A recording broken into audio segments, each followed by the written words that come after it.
another glorious Saturday night in the Valley and in the Northeast and in the, I don't know, we'll call him, I'm going to call him Far West because he's like way the hell out there. It's definitely not far west. Yeah, we'll probably get the wardrobe on here. He said he's probably going to be on here tonight. So from the Midwest, he'll pop on. I don't know what Murray's doing, but thought we might. I've done this the last 2 weeks, man. I set something up for Thursday, and then I was like, yeah, I'm going to move it to Saturday. It's just 2 weeks ago, I wasn't feeling it or anything.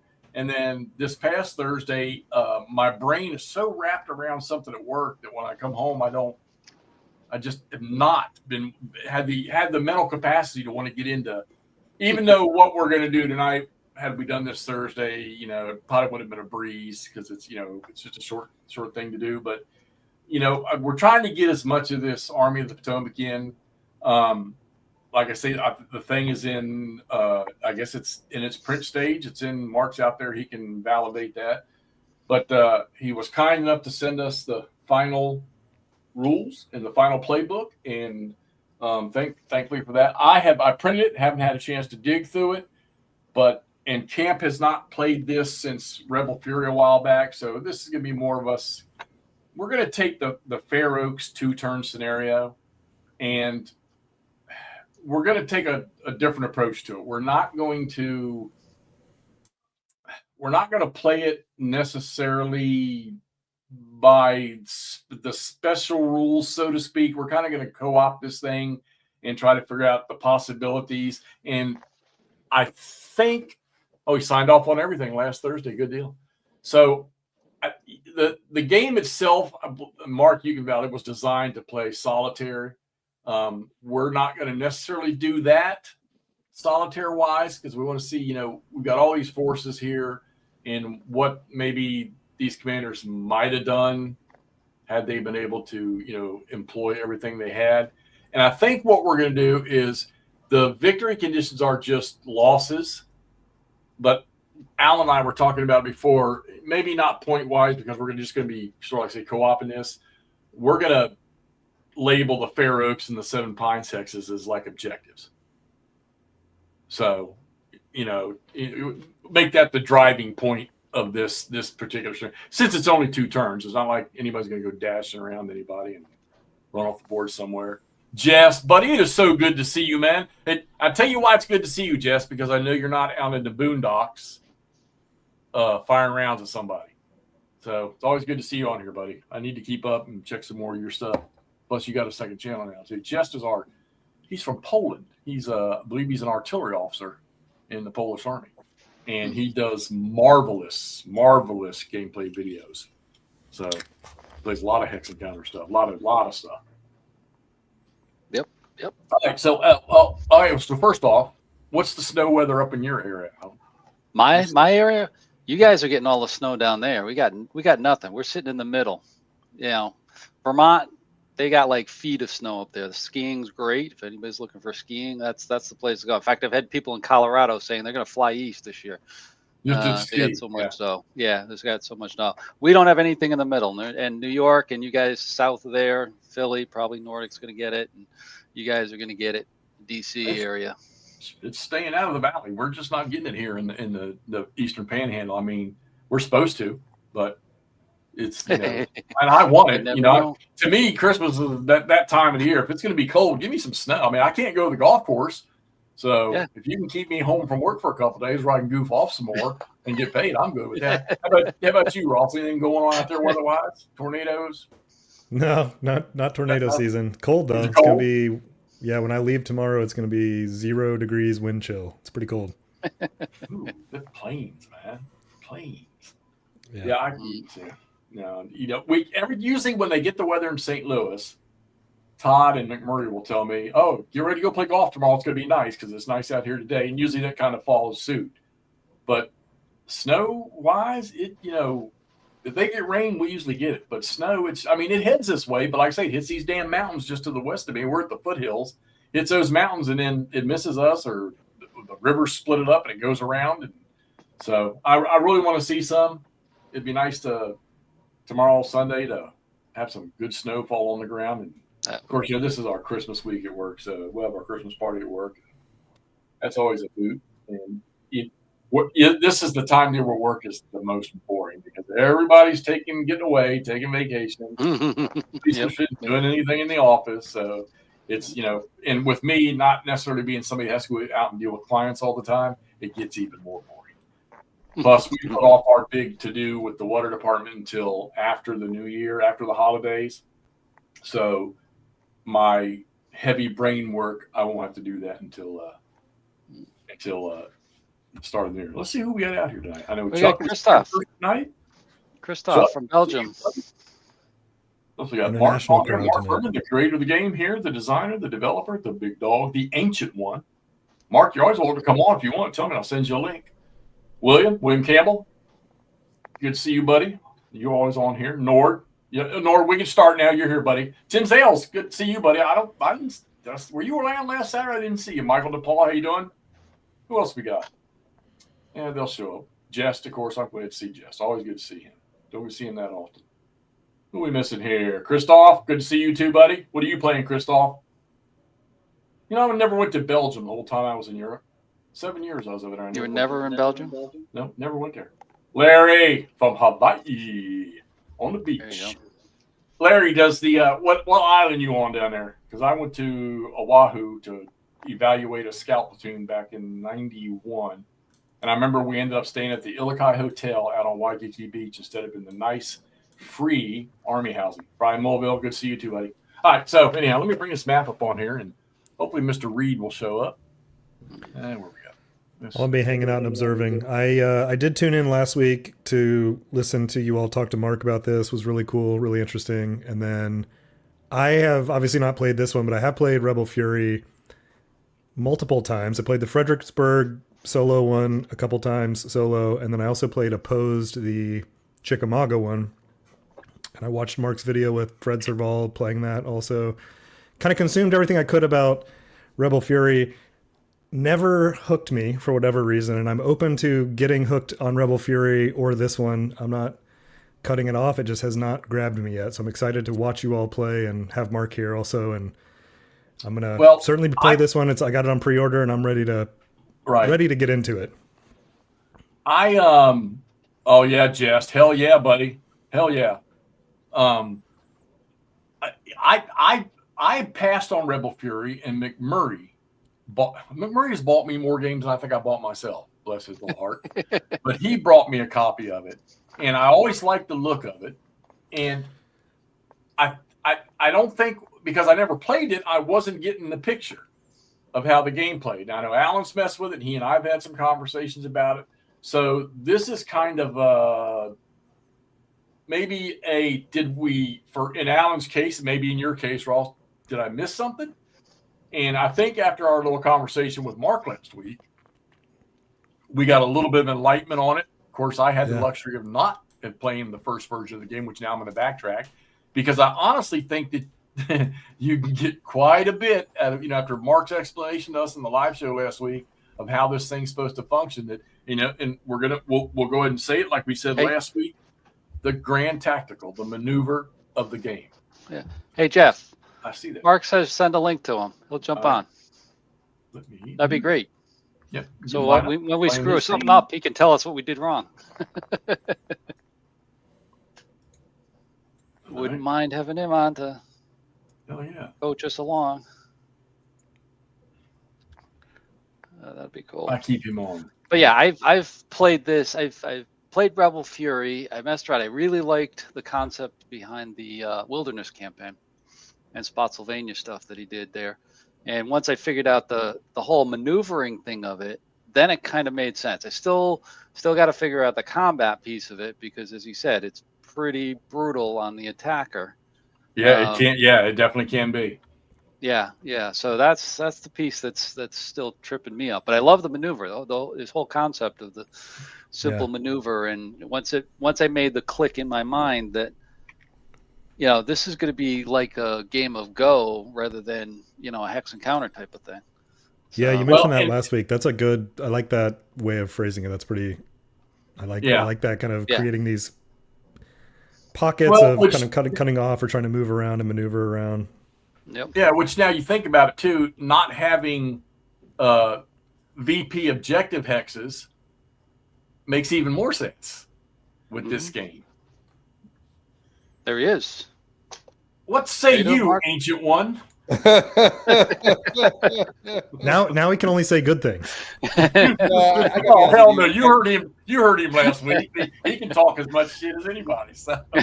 Yeah, but you know, one thing, you know, everybody likes or bounces off games or not just based on what they're into. So I've had people come up to me and said, by the way, I don't like any of your designs, but this one. So I said, okay, there's one. All right, fine. You know, what am I to say?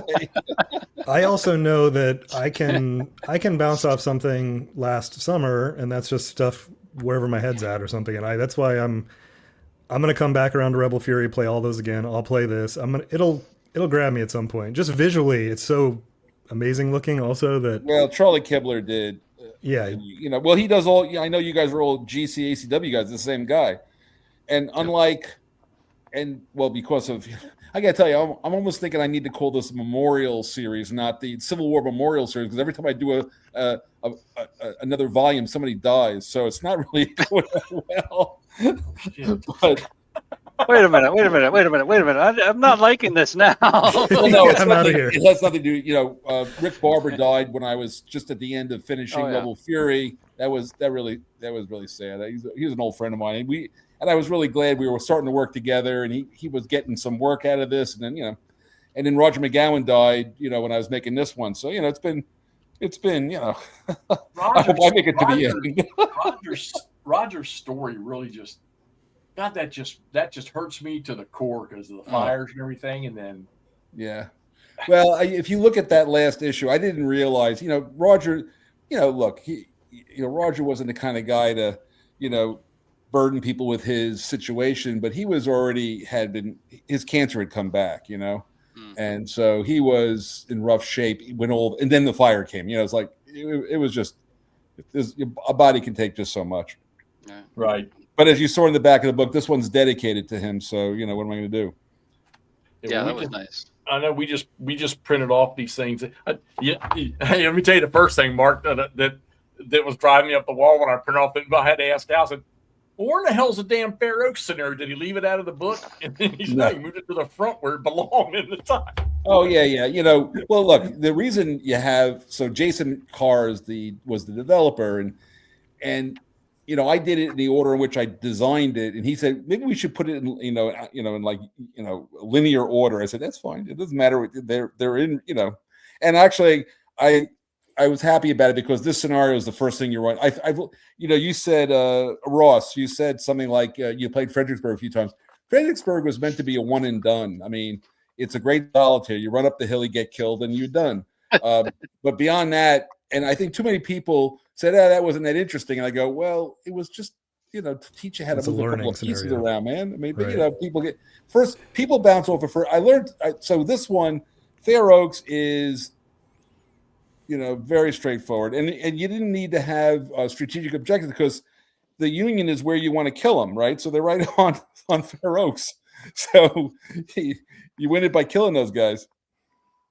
Yeah, I'm not. You screwed that dude sitting at Redoubt. I'm not freaking messing with that this time. So hey, it's 2-player. By the way, I always played a 2-player. I created the solitaire as an afterthought, really. So it's really a 2-player scenario. It plays well. I've played it a few times with people, 2-player, and it's fast. So you guys should just move a piece and see what happens. Yeah, that's kind of what I'm thinking because it looked like it's just pretty straightforward, just going after each other. Yeah, the only thing to remember is that Joe Johnson. I mean, this is his only appearance in this volume. He's in battle mode, so you can't go wandering all over the damn map. So just be aware of that. Yeah. Well, is it McClellan in battle mode too, or no? McClellan is, or maybe not. No, I think you're right. I can't. I'm sorry. Yeah, he's in battle. I should make this big. Oh, that's a little better. I'm on a laptop. Because of he's in battle mode also. Yeah, like I said, this is just a one-day assault on, charge. Yeah. Alan, let's just do this, Alan. Why don't you take the Rebs, and I'll take the Yanks. We'll just play as observer, though. I mean, there's nothing hidden. We'll just play. Yeah. And now let me ask you a question, Mark. Do the I know who can move and who cannot move.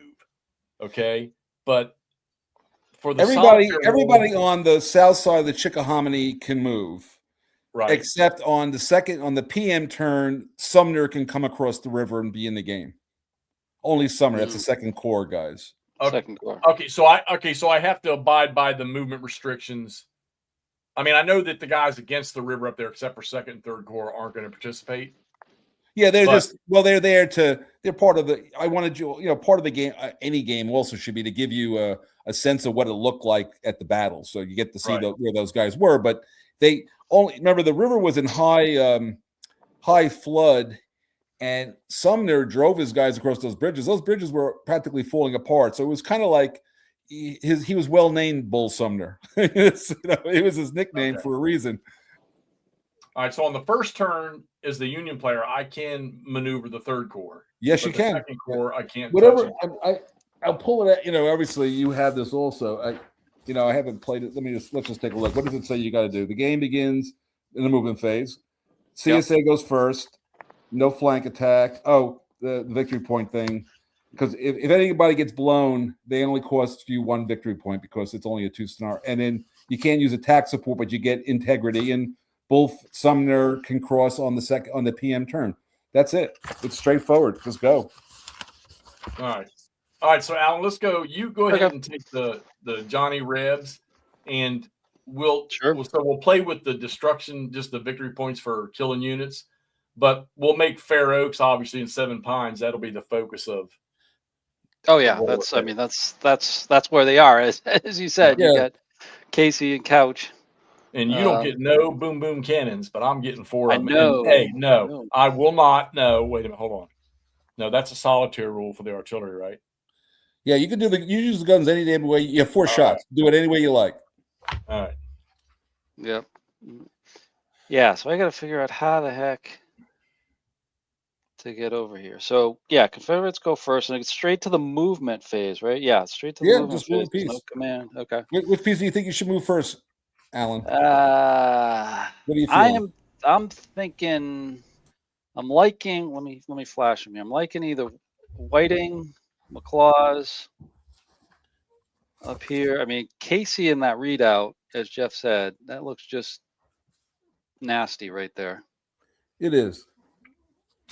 I'm thinking you got to go for Fair Oaks behind them, but there's probably a catch in there someplace. But I'm thinking, these guys getting up there and getting after Fair Oaks, as well as trying to get what these guys down below here, Longstreet, Hill.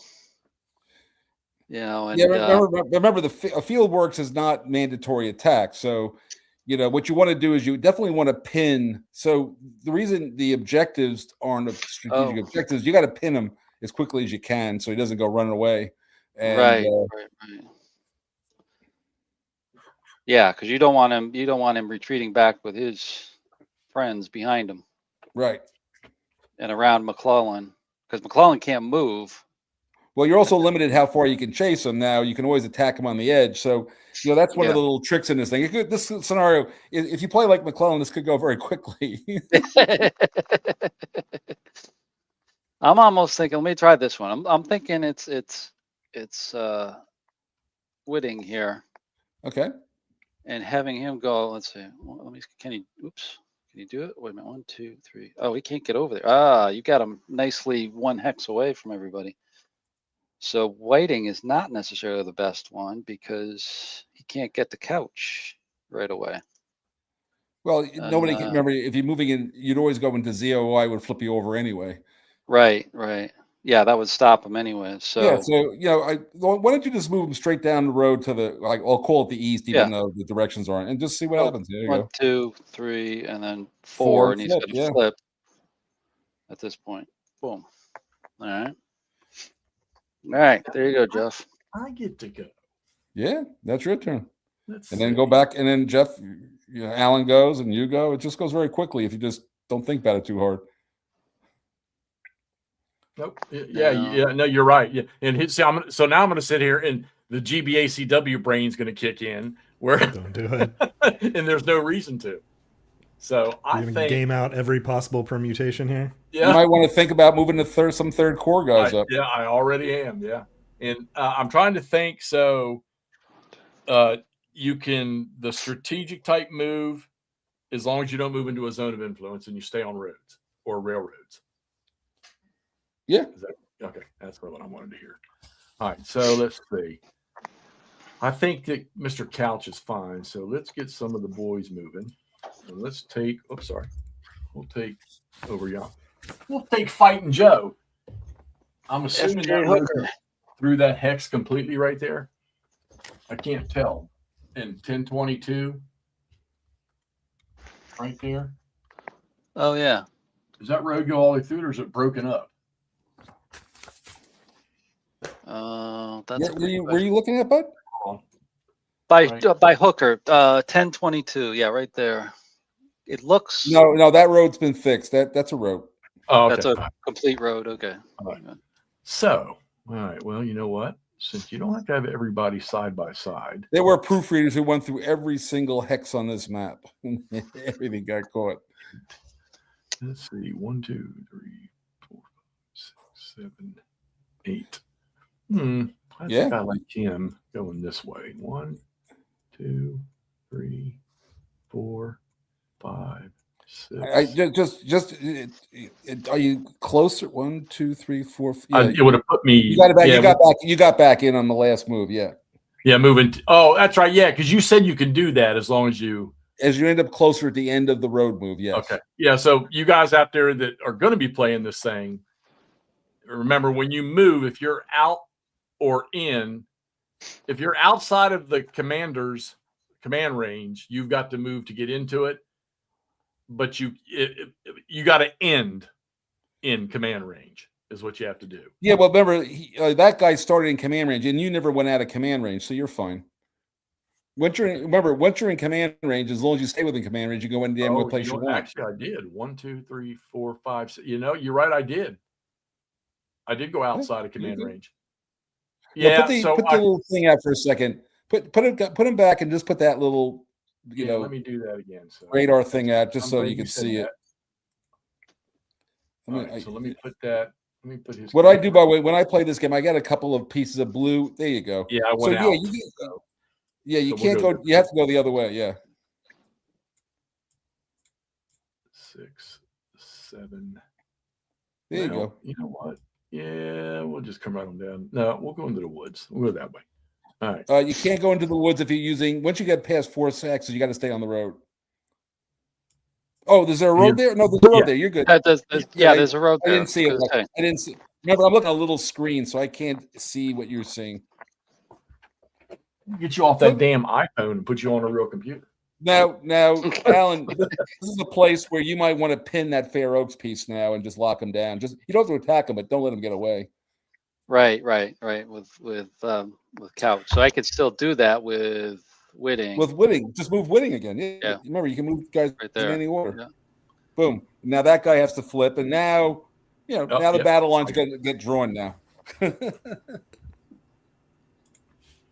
All right. Shut up for a little bit. Let you guys sort it out, but I just wanted to make sure we kind of got going. Yeah, no, that's great. No, any help, because like I said, I am rusty as metal and snow. Like, these what days. it is? You said it very well. It's a game of position like Go, and so now where do you want your guys to be at the end of all this? And you can start attacking. Yeah, I'm counting. But this is a quick scenario. So, like I said, when you get it out of the box, you can be done with it. By the time you set the pieces, take longer to set up. I think than the actual play of the game, practically. probably.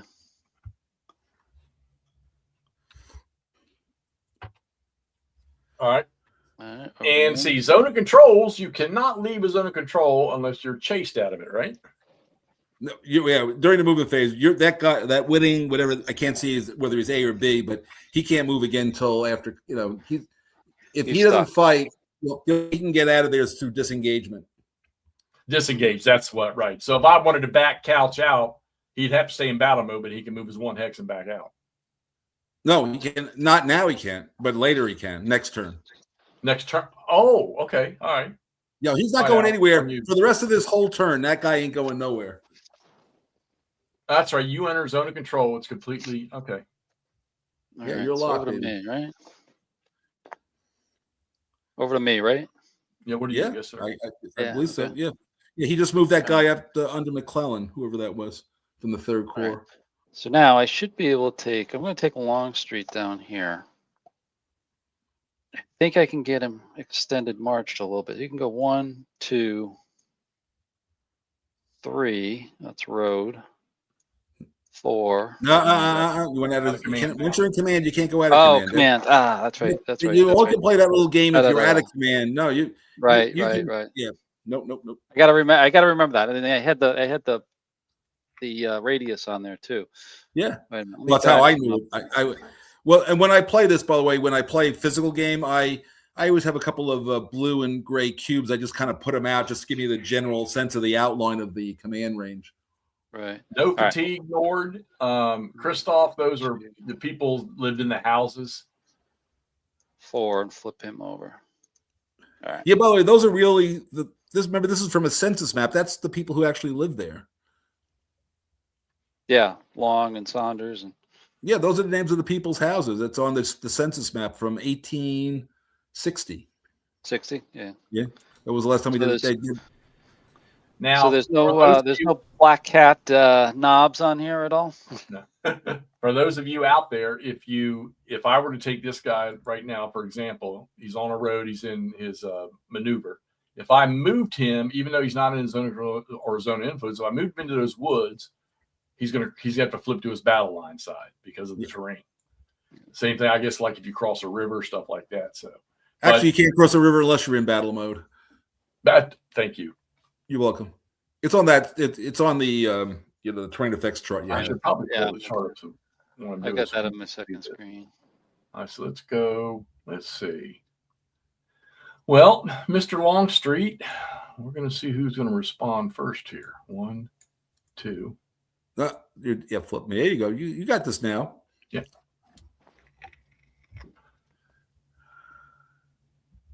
Ooh. Yeah, So this that's game, stopped when him you're 'cause playing that's this the by ZOI. yourself, this game Yeah. flies.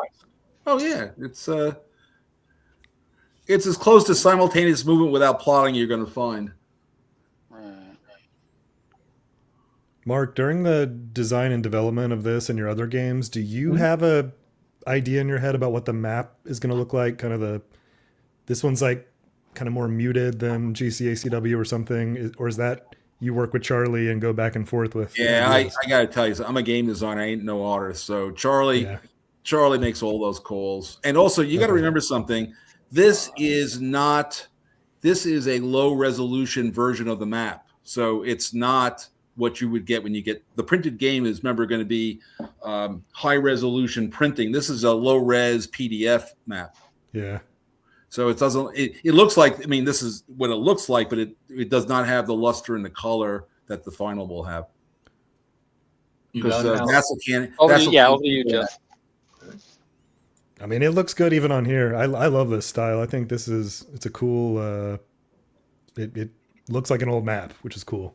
Yeah, but like I said, the colors on. I just recently printed out the high res version, but which took my printer like, instead of like 30 seconds a map, it took it like 10 minutes a map. There's a lot of extra dots. However that goes. You're all set, Jeff? Yep, on you. I moved Hooker next to Longstreet A. Moving Whiting B here. Whiting B. 1, 2, 3, 4, 5, 6. Nope. No, No, you can't. you can't. When you're in extended march, you can't go into a zone of right. influence. Yep. Gotta remember that. All right, over to you, Jeff. All right. It's very simple rules, but they're easy to violate if you're not thinking about it. Yeah. Yep. And again, I'm still rusty. That's why this is great to get it back in my brain. Mark, here's a question. This would be whether it's an advantage or not. So Casey Casey sitting in his maneuver mode in that field works, does that have any significance? I mean, like if I said no, No, because as soon as you would move next to him, he'd flip over, and if he leaves, the field works just goes away. So there's no incentive for. I mean, he's in the field works is really more of a historical point because it doesn't change his defensive rating because he's already in the woods. Right. Remember, part of this is educational, also. Historical education. Back to you, Jeff. I just moved Whitting again. All right. So I know what's going to happen up yonder. I know what's going to happen up yonder. So I think what I want to do is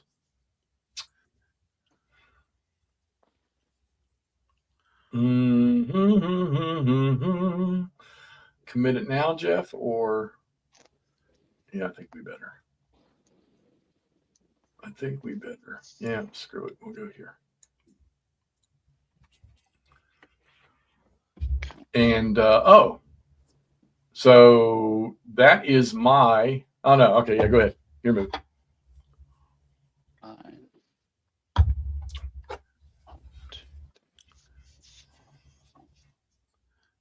Oh, I know what's going on. I'm used to letting you have the game screen up on the window. Oh yeah, you got the game. Right, it's me. So you guys in the crowd, if I'm not moving the map around, you got to say something because I won't pay attention. I'm very bad at clicking the Alt button. Mr. Wardrobe. 1, 2, 3, 4. Where do I want to get him? 1, 2, 3. I'll have to flip. So I'm actually going to get DH Hill over here. Hopefully you're seeing him. Yeah, there you go. 1, 2, 3, 4, 5. That's as far as he can go then, because you went 5. Yeah, that's fine. So Jeff, you're either going to move Casey or you're going to pass. Yes, sir. I was getting ready to say that, and I said, nope, I got to let him do his thing first. So roll the die, and you're going to add 1, 2, 3, 4, 5, 6, 7 to the die roll. 7. Explain why he's adding 7. Because there are 7 Confederate units that are not in Union zones of control. Okay. Okay. But 1d10 plus that number. 1d10. All right. What's the number? I can't see it. Oh, there it is. It is a 9. Ooh. Well, 9. So you 16 moves. And now that's when you get your little chart out on the remaining moves and attacks. So you got 6. He can move 16 times, whatever that is. So rock and roll there, Alan. Oh, 16 times, huh? Okay. Yeah. Nice. It's not. It'll actually be less than it seems, but you get to like. So here's 1, and he's going to flip, and then 2 and flip, or not flip, but 2. Yep, there you go. 1, 2, 3, 4, 5. And he's got to stop. That's 3. Well, if you're only going 3 and you can go 1 more hex, it's only when you exceed the 5th move on a road it says you're doing extended march, but you can go a 4th move then because you're not using extended march. Right. I was going to have him come up here. Go for it. Yeah, that's fine. Yeah, that's legal. Flip him. Yep. Like that. So at least he gets support there. All right. So that's 5, I think. All right, now what? Oh, that was smart. Is that guy the same division as the guy in front of him? Yeah, this is DH Hill here. Yeah, that's smart. Yeah, that's a good move because that'll get you a +1 later. So that's good. Yeah, I was considering taking Kearney south towards his other unit instead of doing what I did. Hey, it's a game. All right, so now I'll get. It's also very different when you play against somebody, right, Jeff? Right. Yeah. Oh, yeah. Well, plus it's still this thing is still new to me. Oh yeah. I mean, refreshing. 3. But I really want to tackle a campaign thing. So. Yeah. We can get one of those next once we get my brain back in the scheme You of know, things. I mean, I just while Alan's figuring out his moves, so I will relate a story, Jeff, if it's okay, about when you and Mo called me. Right. And so you guys were playing the beginning of you're playing the basically the beginning of the campaign scenario. And I guess Mo must have did his usual Marine thing and went straight at Spotsylvania Courthouse and took it in one lunge. And you guys called me up like, do you know this can happen? And I was like, remember what I did? I said, just move Heth one space this way, right? Yep. Yeah, like I said, I've only played this about it. I can't, and it's been played by a lot of convention people over years now. So you see it all at that point. Know what to do. What are you down to now, Alan? I wasn't keeping track. I've 7, so I've got like 9 more left. Okay, I got it on the chart. I'm tracking him as he goes. Oh yeah. That's. Yeah. Good. Thank you. Got the charts up. Yeah, I still got you having 12. So. No. I just moved up. Moved another one. Okay, you got 11 then. Yeah, Huger moved up with Casey. Actually, Casey's got a flip. I'll flip him. All right. Because I moved him up there. All right. So yeah, I got 9 left. 9. Okay, so let me get that. Flip that thing. I wasn't paying attention. What do you got over there? That's all the 5th core. You're not going to be moving, right? You're kind of stuck. You got the 2nd core that's going to move. Yeah, by making it that you get a bonus, not a penalty for the unit integrity, people figure out how to make that work for them. Yeah. I never met a gamer who didn't try to squeeze the last DR, modifier out of anything. You headed to bed, Christoph, over in across the pond there, buddy? So must be getting. Is he in Belgium? He must be getting pretty late there. Yep. What's it to cross? Is it anything to cross the? Oh, wait a minute. If I cross the creek, right? Or the no, you're on the road. As long as you keep staying on the road, you're fine. There's a little bridge there somewhere. I mean, there's a footbridge there. You're fine. 3, 4. And then he's going to go. That's number 8.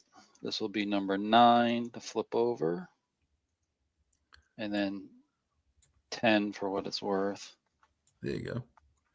Let's see. So you got 6 left. I got you for it. 1, 2, 3, 4, 5, and that'll be, and then this will go here, and he's got to flip over. 4 moves left. All right, 4 left. Now, do I need to move these guys who are out of range? In other words, can they just sit there, or you don't have to move? You don't have to move somebody. You only have to move them towards your commander if you move them. But if you don't move them, they can stay there for their whole game. Yeah. So these guys, I'll just flash it for people to see. These guys don't have to move; they can just sit there and they're fine. Yeah. Yep. First off, yep. Eastern time here, buddy. It's 8:38. Let's Hill over there. Well, I may need some help here, so let's get. Tony, how you doing, buddy? Oh, he's up there. Okay. So let's go 1, 2, 3, 4, 5, 6, 7, and 8 to there. Leave him in march mode for now.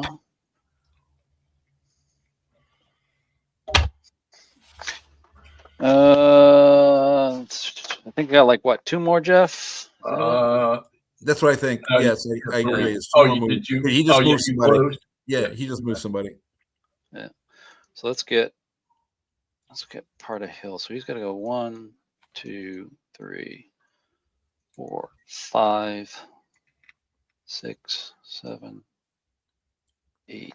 Let's get him over there. May need him. 1 move left. Then 1 move left. Huh? Stuart. Anybody else down south? No, there's nobody else down south. Stuart or the other hill? Stuart or the other hill? Let's get Stuart over here. We can go 12, couldn't he? Yeah, I was looking for that show today. I didn't see one today for command post. 5, 6, 7, 8, And you are done. 10, 11, 12. All right, that's it. Combat, you're up first, Alan. What do you want your first attack to be? Ooh. Yeah, this is where it's going to probably get brutal on me. It's the Civil War, baby. I know. All right, so let me get up my charts here. Well, since you can't commit any artillery, once you tell Jeff the attack, he can just tell you whether he's using artillery or not. You don't have to use the markers. Yeah. Well, yeah. If he uses artillery support, he's going to get like a +4, isn't he? He will, but he only gets to do it a couple of times, so it's not. Remember, 4 shots. It's not like he's got 100 shots. Yeah. All right. Yeah, we'll start off with. Do we have markers for showing who's going to attack? I don't know what I didn't build it's Joel Topin, God bless his soul, put this together very quickly. I haven't. I'll have it all revised. I have time to get this all revised now. But now that we have final components, and Joel, I assume he wants to take off for Christmas, but I'll send him all this stuff soon. Oh, wait a minute! I think I found something here. Hold on. You use that arrow I just dropped. Oh, there you go. Yeah. And now will it spin? Let me see. Will it spin a little bit? Yep, it will spin. So because you got that rotational thing in Vassal, right? There we go. We'll start with that one. We'll go right in on it. There we are. Now, and because I can't see, I can't read it. What unit is that? That's DH Hill under Long Street. And is one of the DH Hill guys like adjacent to that? Was that? Oh, there you go. Yeah, I see it now. Yeah. This is DH Hill. So why don't you? I'll let you figure out. I'll figure out on the side, but I'll let you see how you guys practice picking out with the. So you're attacking. So Jeff, are you going to throw an artillery or not? I am going to use 1 artillery there. There you go. So you'll have 3 left after this. Okay. All right. So let's see. Attacker. I've got a battle rating 1 to start off with. No artillery support.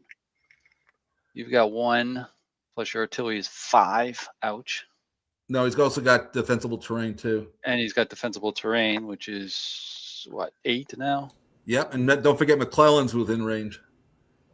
Oh yeah. Go right down the list. Go right down the list. Yeah, just go down the list. By the way, don't forget you will get Johnson because he's within range also. Yeah. Yep. So now leadership battle stars, attacking defender division. Now DH Hill does have a star. He does. He's a good guy. Yeah. So the only thing is there's no attack support in this scenario. Yeah. But there is integrity support. Right. That's what I got with these 2 guys right here, I think. 3. So let's see. I got 1, 2 for the star, 3 for Johnson. Okay. Oh, that's this is troop quality. Okay, I'm adding that in early, but all right. Okay. So I'm up to 3. Hold on, I got to get this chart situated here because every time you click, it moves. And I want the people to see this thing. Let me know when you're ready. So what do you think your value is, Alan? I think I'm at a 4. You're exactly correct. Nope, you got it right in 1. Good man. Yeah. I'm at a 4. And just for everybody in the audience, just to make it simple, DH Hill is a 2. He's got a guy behind him who's from his unit that's 3, and he's within range of Johnson 4. So that's correct. You're the 4. Jeff, what do you think yours is? I'm at 1 plus 4, 5 plus defensible terrain. That's 8. Leadership battle star. That's 9. No troop quality. No attack support. That's attack rating. Core division integrity. Nope. So I'm at. So you're a 9. I would agree. You say you're a 9, right? Mm-hmm. Yep. Yeah, I would agree with that too. So it's a 9 versus it's a 4 versus a 9 because you're not the attacker. All right. So roll the. We always roll the. I don't think the 10-sider is colored, but we always roll the first die rolls the attacker always. Yeah. Yep. All right. Here we go. Roll high. 6. It's right in the middle. That wasn't terrible. That wasn't bad. Okay. That got you the advantage. That's an A. Yeah. What did you get, Jeff? 4. I got a 4. It's an A and an A. Okay, A and an A. That's a. What do you think that is? Attacker retreat. If the defender's in defensible terrain, the attacker got to roll. Now roll the special die there. Roll the special die. Roll the sunburst, Alan. It got it. Yeah. He's blown. So this thing here, the blown just goes because they're going to count as eliminated units. Yeah, so that's a VP for. So take him off from there, and that's a VP, and that's a. And again, per the special rules, because you can't come back. It's only 1 VP. Yeah, not 3 as it normally is. It would only be 3 if he was eliminated, but he was only blown. Okay, that's the first attack. Jeff, are you going to make an attack now? Let's see. I don't think I'm gonna. No, I'm gonna pass. All right, so roll the 10-sided die and add 3 to it. Okay. Another 9. 12. You have 12 attacks. You don't have that many attacks, but anyway, I don't have that many. make as many attacks as you want. You got 12 attacks. You know. Yeah. Let's see. I don't know. Let's see. Oh, come You on. got DH Hill killed before Lee could send him to freaking Tennessee. No, he's not killed. He's just killed. he's Yeah. just I'm talking to Charles. I'm talking to Charles. recuperating in the rear. I'm talking to Charles in his South Mountain game. Oh, okay. I got confused. Yeah, I was too. I was like, wait a minute, we didn't kill DH Hill. It's just the division or the. And just so you know, that because I'm looking at that chart that you have, a 4 versus a 9 only had a 14% chance of success. By the way. Yeah, I figured out 4-9. Which is basically that's one in. If you had a 6-sided die, it's 1 in 6 chance. Yeah. I'm gonna keep remembering that you put that in this rule book. Oh, it's a great. I mean, David Casper, God bless him. When he put that, I looked at that, I almost cried. That's going to be awkward. I had an equivalent one, but it was a lot more complicated. His was like elegant. Is that something on Board Game Geek someone did? It comes with the game. It's in the article at the back of the rule, the playbook. Oh, nice. It comes with the game, so everybody gets it. If you get the game, you'll have a physical copy of it. Yeah, I reread that article. I had started it before because I had to get the magazine. It's a great article. David Murray, how are you doing, sir? Oh man, what do I want to do? There's nothing great here. He's sitting right in the woods. Yeah, well, yeah, and he's got guns too. Yeah, I know. That hurts as well. So, but I got to try to get him to burn off some of those guns, I suppose. Yeah, well, fortunately for you, it's 2 turns, so the pain won't be long, but you'll see. But like I said, you'll see how this battle came out the way it came. Oh yeah, because I do have Smith. And this is also why I gave solitaire rules for, because I know you get your brand new game, you're going, oh, what am I going to do? I ain't nobody to play with, and you go, oh, here's a 2-turn game with a solitaire scenario. Boom, you're at least opening the box and doing something. Because you really want to get him to move, but it's tricky to get him around him. The pleasure about this system is you don't. While you're not going to have to beat your brain in the ground over rules, you still got to think. Mm-hmm. So, Mr. Wardrobe has got his back to us because he's playing great campaigns in the American Civil War. What's he doing? You're not on stage, Toddy. Oh yeah, there you are. Hey. I was waiting to get on there until there was a moment to get on. There's always a moment. Just jump in. I'm just running these guys against Jeff's Union troops here. Because it's going to be the same thing. If I go with Whiting, I can't go against Kearney. Kearney's got a battle star. Whiting can hit Couch again, and again, what is it? Multiple attacks on the same position. Eventually, you get the dice come your way. Although these are tough attacks. Because this is going to be pretty much the same attack. It's going to be a 4 versus. If he uses artillery, yeah. But he'll be almost out of. He'll be halfway through his ammunition. Yeah. Yep, I suppose we'll do it just to see what we can do here. What's the key code on this? Oh, it's just the right or left. Okay, like that. So we'll do that. I think it's the same 4 versus 9. 4, isn't it? 4. Yeah, Jeff, if you're using I am. I am. All right, roll the dice. Try it again. All right, let's see. Where's the dice? There it is. Oh, 9. Oh, now we're talking. SA. There we go. No, it's another A. Yeah, I know it's an A, but what does Jeff roll? Let's see. A 0, a D. Oh, see now that is a different outcome there, boys. Defender retreat. Unless hold on. Where's my? Yeah, but the main point is that you have to roll for the dice. I have to roll for blown. Yeah. Okay. I mean, it could be blown. You get it. Here we go. Oh, he's blown. Well, the score is tied, and now you cannot advance, Alan, because you're in the zone of control of the other guy. Yeah, but Kearney, you just took that guy out. So you see, the combat system purposely is I wanted you to roll the dice multiple times against the same position. I wanted you to feel like you're assaulting, like you did in the Civil War. And you just sort the second die worked for you. No, I mean that was good because I do have one piece of bad news though, Alan. Yeah. You rolled a 9. We got to roll to see if Joe took the historical hit. All right, let's see here. So let me. Actually, that doesn't happen very often, but it's right here. Is it 0 to 9? A 0 or 9? It's right on the thing. Leader casualty. Roll 1d10 and add the battle stars of any supporting HQ, so it's +1. If the result equal to or greater than 9, so as long as you don't roll an 8 or a 9, you're fine. 8 or 9, I'm fine. Okay, that's what I thought. I knew there was. Goodbye, Joe. Goodbye, Joe. This is where he died anyhow. Oh, It's a 1. It's yeah, a but 1. here's the cool part. We at least got the. At least it could have happened. Yeah. Yeah. No, I mean that's very. I mean the attack is very credible because you have this frontal attack here that occupies couch, and then you've got Whitting coming in here on the flank that pushes him back. So he's worn out from the frontal attack, and then you got Whitting here that finishes him off. So yeah, realistic. And now there might be another need for a counter right there too, because if a unit gets a victory or gets a loss, any kind of positive or negative result, they can do no more combat for the remainder of the turn, right? No, that's not true. Really?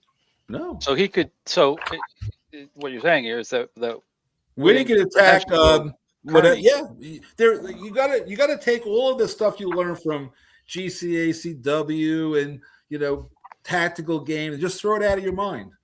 Yeah, you're not done. You can hit. He can attack. You can move as many times and attack as many times as you want to quit. Yeah, so I just got done getting all that in my mind. Now this one will be. a 4 versus potentially a 10 because this is Kearney. Yeah, Kearney's got a battle star right there. Yeah, so. it's gonna get. That's like a 7% chance, by the way. So whatever. But also, he's only got 2 more guns. That's the other thing. He's only got 2 more shots. So. Yeah, I know. That's what I'm thinking now because you're also trying to manage your artillery support. With it, I mean, I could go down. It's gonna be the same thing. Would be Longstreet against Hooker. It's a desperate battle for the Confederates here. Yeah. Oh, wait a minute. I'm going to go down here with Longstreet and Hooker first. Okay. Let me get the arrow over here. Let's go. Oops, wrong way. There we go. So it's basically the same. Wait, is that guy? That guy's well. He has to be within range of. Mark, hold on, Mark. You need to answer this question for me. Yes, sir. I haven't printed out the final rule book yet, but I'm reading this rule under the attack phase. Yes, sir. You got it as a play note, and I wish I would have asked you this the other night. The same division can be the attacker in a series of attacks until it either suffers an adverse result or is victorious. Yeah. Right. Well, that's what I'm just saying. He can't attack again with Whiting because he just won a victorious battle. No. Victorious in this, it's a play note. It means that there's nobody next to him and he killed everybody. Oh. He's got no more targets. Yeah, you got no more targets. You wiped out all the you put them all to the canvas. You're done. There's nothing else to do. Is that clarified by chance in the final? I don't know. What's the rule you're looking at? All right, so I'm looking under 7.0, the first play note. All right, let me take a look. But 7.0, the first planet. Assume there can be attack everyone until either substance or is victorious. Yeah, it says the same thing. It just says any unit can be. Yeah, no, it's victorious doesn't mean. First of all, what does victorious mean? I mean, he's still there. You can keep fighting until there's nobody next to you. That's the only restriction. You can't attack until it's a play note. It might have been, but read the rule. The rule is very clear. Yeah, the rule says the same division may attack multiple times in the same attack phase, including attacks against the same target. That's at least the Rebel Fury book. I'm sure and that's exactly what it says in this one. Yeah. So that's the rule. Right above that play note. The play note, maybe I was a little bit too tongue-in-cheek, but the rule is the rule. Okay, I got it. Jeff's looking for help right now. He just had a unit blown off the map. But so did the Confederates. So this attack is now this is another quality unit. Yeah, so you got 1, 2 versus the guy. So it's was it 4 versus 9 again? If he uses artillery. Yeah. Jeff, you're gonna blow your third of your 4 artillery points. I'm sorry, where are we at now? Down to so Longstreet's hitting Hooker. Yeah, I've got to. I need to try to survive as much as I can on this first All one. right. So, Well, then sorry. it's a again the same 4 versus 9 in this particular little deal. All Roll right. high again Roll there. 0, Alan. Time for you to roll There we 0, go. buddy. Now it's time to roll another 9. Oh, Jesus no. Christ. 8. That's a 8. good one. Another A. Here we go. That's an I need A. a big roll. You Give got to me a roll high, big Jeff, or it's going to be painful. It's 5. 5. Oh, that's SA. good. That should do it. SA. That's a yeah. That's A and an SA.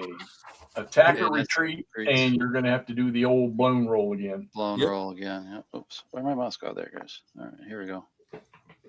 Retreat. Lucky. Retreat. Ah. See, he falls back. All right. And it's That's 2 or 3. 2. It's wheel. 3, but he can stop at 2 if it's a defensible terrain space. Defensible terrain. Right. That's right. So I could go 1, 2. And you can go a third if you wanted to. You don't have to stop there, but that's up to you. You can go one Well, more hex regardless. Oh, let me ask you this. When we're coming to retreats, let me back this up just a second. I Yeah. can go. I've got to go away from. Obviously, I can't go into his zone of control, but I can go away from him like this. But I got to keep going and increase the distance, right? So I could go here, or I could go here. Yep, that's Right. true. Yep. Okay. Yep. All right. So I'll stop it there. I'll leave him right there. All right. Well, you have it. So you only have you have 2 more potential. Well, several. You have several more potential Couple, attacks. yeah, You doing any okay. more? Yeah. Let's see. Attack Casey. Come on. Come on. Attack. Now, just to Uh, be clear, Jeff only has 1 more artillery shot. I know. That's what I'm thinking about. I'd love to get rid of it, and but that means I got to go against Kearney or Casey because that's the only 2 that I got, and that's going to be tough. I'd be interested to see if Jeff's going to actually blow his last shot. You know, do you use the last clip in your M16? That's always the question. Right? Well, always carry the extra 2 in my cargo pockets. I got that, but you're not that. You don't got those pockets in the Civil War. you got hardtack in those pockets. That's what you got. All right, I'm gonna go with this one. I'm gonna try it with Whitting against Kearney. Okay. All right. So this is it depends. Jeff, are you using your last bullet? Nope. Saving that for them. All right. So that's a Okay. different. So why don't you recalculate? So it's still going to be a 4, but what's 4, the yep. defender now? All right. So I'm going to start with 1. I'm going to start with no artillery support, but I'm going to have terrain. So that's going to be 4. I'm going to have my leader. That's 5. I got troop quality. That's 6. And that's where it stops. So it's 4 to 6. Yeah. Now 4 to 6 is now at least this is a 30% chance, so that's better. All right, here we go. That was not the roll. It's a D. Well, it depends. If Jeff Mine rolls a wasn't low either. number, we could be interesting. Jeff? So I got a D and you got a D, right? Oh, that's a Well, counterattack, boys. Oh, I get to come back at you 6 to 4. Let me see. You were 6. No, you had 3. No. You're at 9 to 4. 9 to 4. That's right. Forgot to add Yeah. 3. All right, here we go. 2, great. 2. So that's an A. Yep. Right, okay. 0. 6. AA. I'm an So A. now, Uh-oh. Attack or retreat. Retreat. and remember, Uh-oh. you don't change the terrain, so roll the blown die, Jeff. Oh, my God. That stinks. I don't like that roll. Yeah, well, like I said, it's got some narrative to it. Yeah. No, give me a retreat. He got 1. Come on. Where's it at? Oh, God. Blown. Oh. Oh, look at that. Oh, my God. Cleared it So out. now the score is Oh, Rebs Wow. 2, Union 1. wow. Like I said, this everybody says the combat's like you always lose in the attack, but I've seen some action here. That's funny. This is wild. Yeah. No, now I'm getting the combat. This is great. This is what I was missing before. I'm getting the combat. So now I'm Yeah, the part that people missed on is the counterattacks can be very interesting. yeah. Sometimes Yeah. they go well for you, and sometimes they don't. Yeah. All right, so I believe, unless you're going to make that last attack, which I No. wouldn't advise on, I'm not going This- against. I'm not going Why against not? Casey. It's not done. End phase is just okay. So we're done with the whole first turn. First turn. There we go. All right. Yeah. So We now got we're that done in into a- less than an hour. So Jeff, the couple of things. Well, in the special rules, listen, the last time I let Hexy play the Pharaohs, the special rule is the generals. Normally, what would happen, just to tell people, is, and we'll do it, but we're not going to do it. So basically, in this scenario, McClellan and Joe Johnson are not moving, so that's done. But normally, Hex, Jeff, I keep wanting to call you Hex. Jeff is his real name. Jeff, would you roll a D10 for me for a second? I'll say something. Roll a D10 for me. Where's my mouse? D10. 2. Okay, so special. Grady locks up there. Right, because what happens is a 2 plus his battle star is a 3. You have to be 5 or greater. So there's a marker there. You see in the markers, just so people can see it. It says battle mode. This is if you're taking your commander. Pull it out and just throw it out there, and you see it says +2. Right. And flip it over now. So what happens? One thing I never like in games is like you're trying to I don't want to say the game, but like if you're in a World War I game, they say you have to roll the dice to build a trench, right? And you fail the die roll, but that's it. So every time you do it, it's like it never gets better. Like the hole doesn't get any deeper ever. So the worst that can ever happen is you could be stuck somewhere for a day. That's it. Right. So I just want to, but in this scenario that doesn't happen. But in this case, he would not have moved because you rolled too low. But he would stay right where he was. Yeah, but he would have gotten that +2 marker. So the next time he rolled, he would be adding 3 to the die roll because it'd be his star plus the +2 is a 3, and you got to get a 5 or greater. So as long as you didn't roll, a 0, 1, or 2, you'd be okay. As long as you didn't roll a 0, 1, you get to move. You get to redeploy him. This would be removing him from the map and redeploying him in that. Correct, but you could put him in maneuver mode or battle mode, wwhatever you want. But at least you can move him. That's all I was trying to get across. So because we don't have that, we now have no play. Now this is each of you has a detachment Oh, we didn't do one thing. We did not. I believe we didn't roll for initiative because we still get to roll for. Now that first turn thing is over, so you should each roll a die. High die roll is the initiative. Okay. All right. Go for it, Johnny Reb. E first. All right. Off 0. Okay, You got it, man. Okay, so the Union now. So after that counterattack, they were enthused. Phil Kearney died. Now, the Second Corps guys, which are those 2 guys up the river there, right? Yeah, Sedgwick. Sedgwick and the other guy. What's his name? Richardson. Yeah, Richardson and Sedgwick now are in the game. They can come across the bridge and come into the fight now. Right, so I got the honors. No, wait. We're up to detachment now. Does anybody? My detachment goes first. Jeff, do you want to put a detachment down? Yes do. Or no? Let me go to my units. What's the wrong one? I do like that. I like that table there with all the units on there. So let me just get me an attachment here. So let me see where I want to put him. I'm going to drop him out on the map for a second. Yeah, right. That's the best thing to do. That's not where I'm going to put him though. Let me see where I want to put him at. He's got to be within command range. Doesn't have to be a certain distance from a unit? That's only a leader. No, he could be anywhere within command range. He just can't be in a ZOC or a ZOI. Okay. All right. So what do I want to do with him? There's no points in this scenario. There's no points for detachments, right? No, there's 1 point, baby. 1 point. Okay. All right.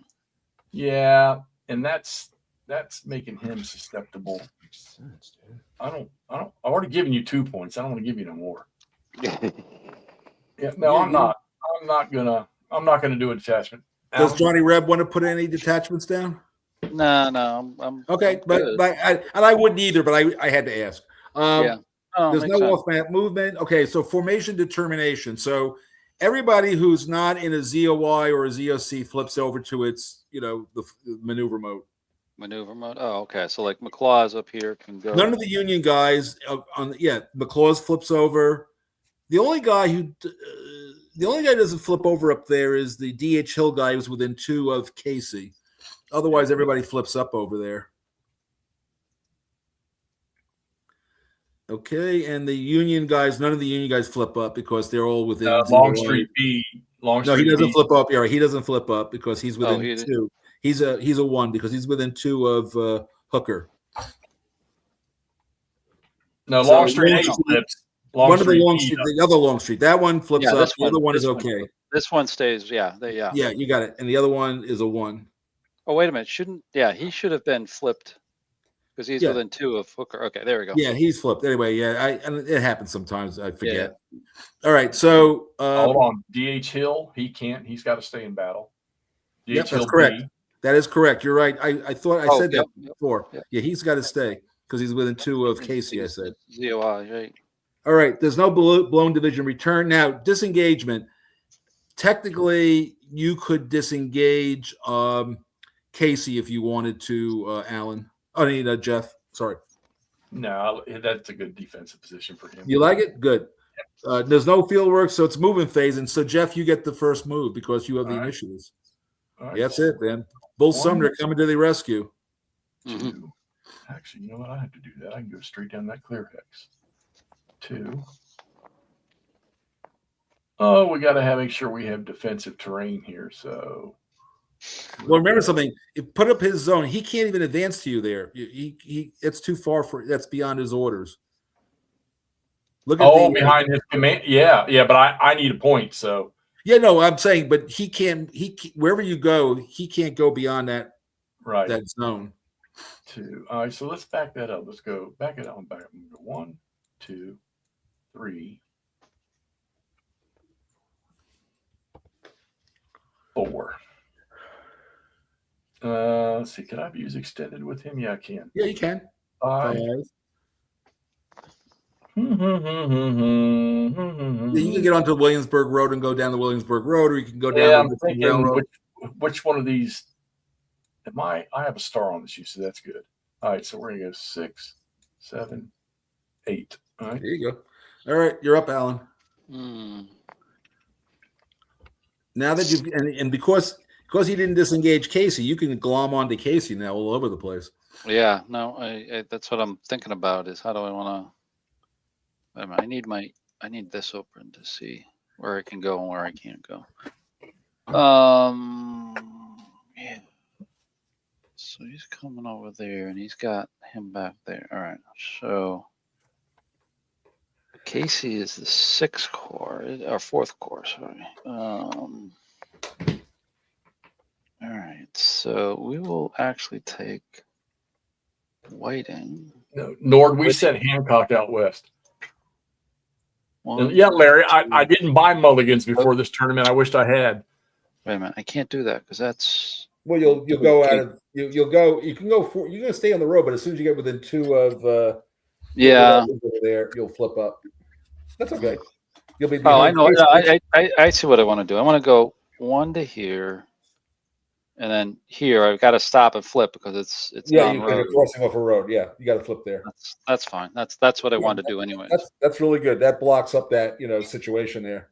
Yeah, it takes away the Williamsburg Road from him. So All right, you're up, Jeff. Yeah. Now you remember you got that other guy Richardson way back there. You can bring up. Yep. All right, so I think Now because Richardson is out of command control, he's got to move towards McClellan. he's got to move to command. But again, that's where that road thing comes. As long as at the end of a road move, he's closer, that's good enough. I think what I'm going to do is I'm going to go 1, 2. Oops. No. 1. Go further back, yeah. Yep. 2. Yep. 3, and then 4. Yeah, you could do that totally. Because you didn't try to use the extended march. So I'm maneuvering, Mark. I'm maneuvering. I feel it, Jeff. I feel it. And remember, the restriction on the command thing is only movement. So you can attack out of that zone, and you can pursue out of that zone, and you can retreat out of that zone if you had to. So that only applies to voluntary movement. 2 to there. Flip him. Nord, Hancock found out that old George Custer left his wife out there, so he went out to pay her a visit. Actually, I've seen pictures of her. She was quite attractive, actually. She was. What was her name? I think I want to say it's Anne. Something like that. It began with an A. I was thinking it's like Adelaide or something like that. It And could have maybe been. right. Oh, it could have been Adelaide. By the way, I think you might be right there. Are you done, Alan? Yeah, it's over to you. I moved Whitty. Yeah, you got to pay. The move. It does. There's not a lot of waiting between moves here. Nope. All right, here we go. So, okay, so can you use the strategic movement if you're out of command? Yeah, as long as you at the end of that road movement, you're closer. You're good.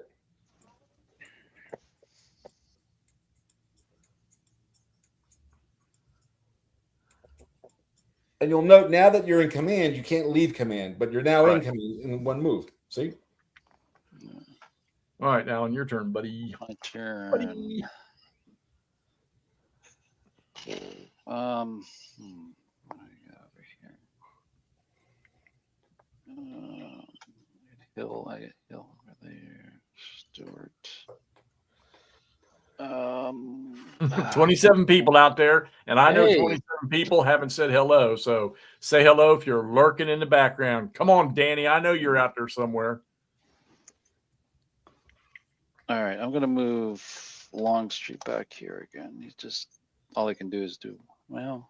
No, I can't. I can't get him around there. Yeah, he's just gonna move up there and flip. Yep. Yep. Over to you. All right. Let's see. Well, you can't do nothing about it.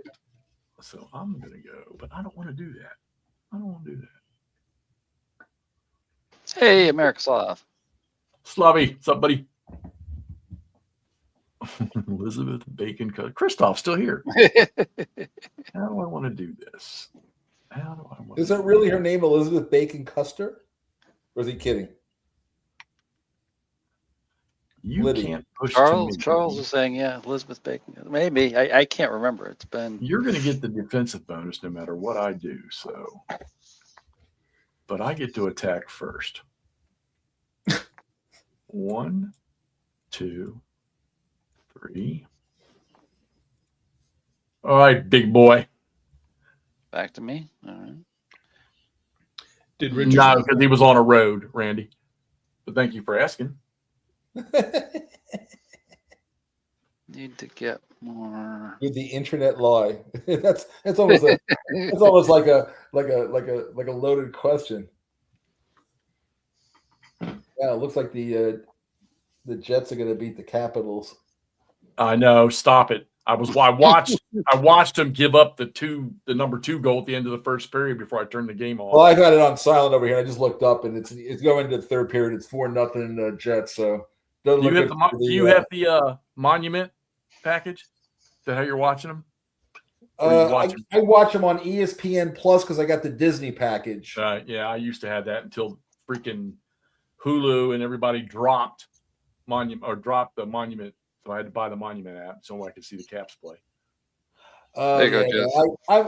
I like just watching. I mean, I was an Islanders fan, still am, but I just like watching hockey in the background when I'm doing stuff. Right, I got you. But I've been to a lot of Cap. I lived in Washington forever, and my son-in-law. Well, he was my son-in-law then, but he had tickets, so I used to use his tickets a lot.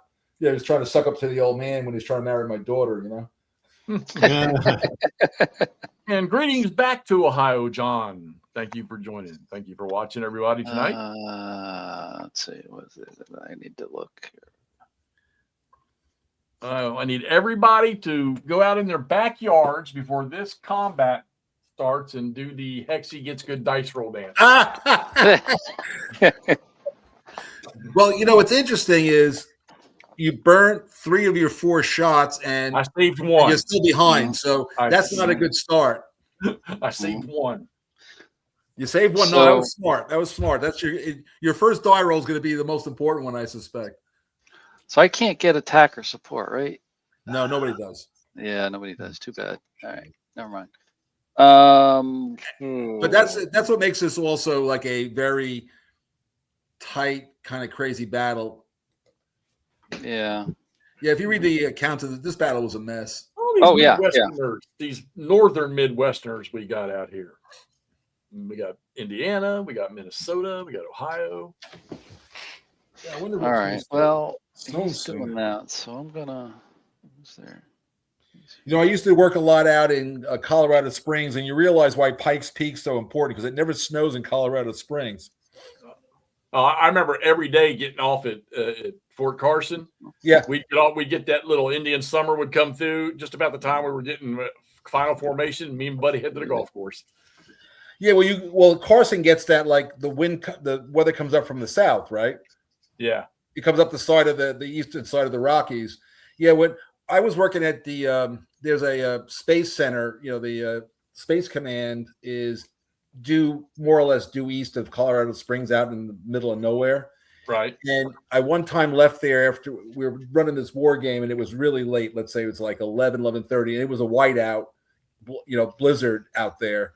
And it's one of the few times I thought I was going to die.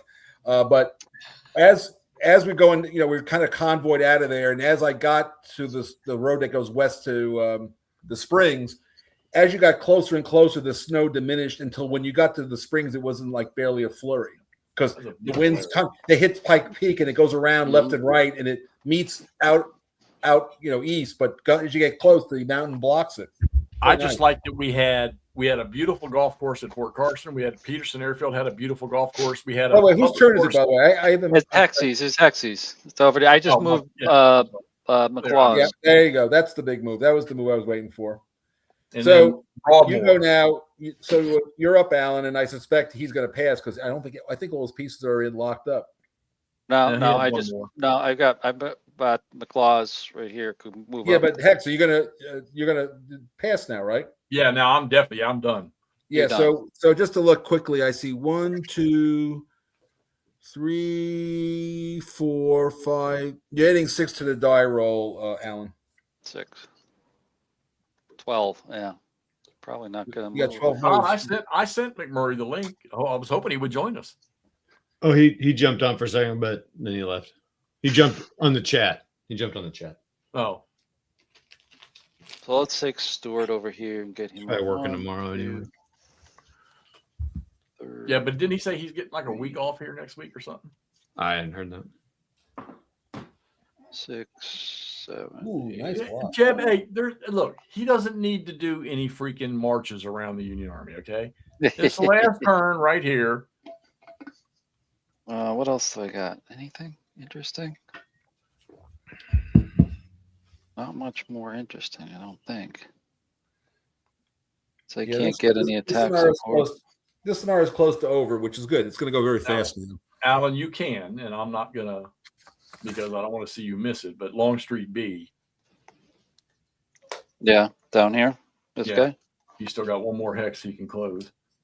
Right, but he's not getting attack support. He's already giving him core support. Yeah, that's what all he's going to be able to do. So it kind of well, better. I think the first attack that I make is going to decide the outcome of this game. I would have to agree with you there. Yeah.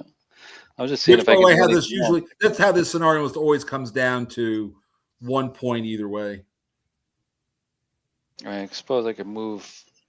Why don't you go ahead and let's backtrack. Why don't you throw your detachment in right up there where I can attack the detachment?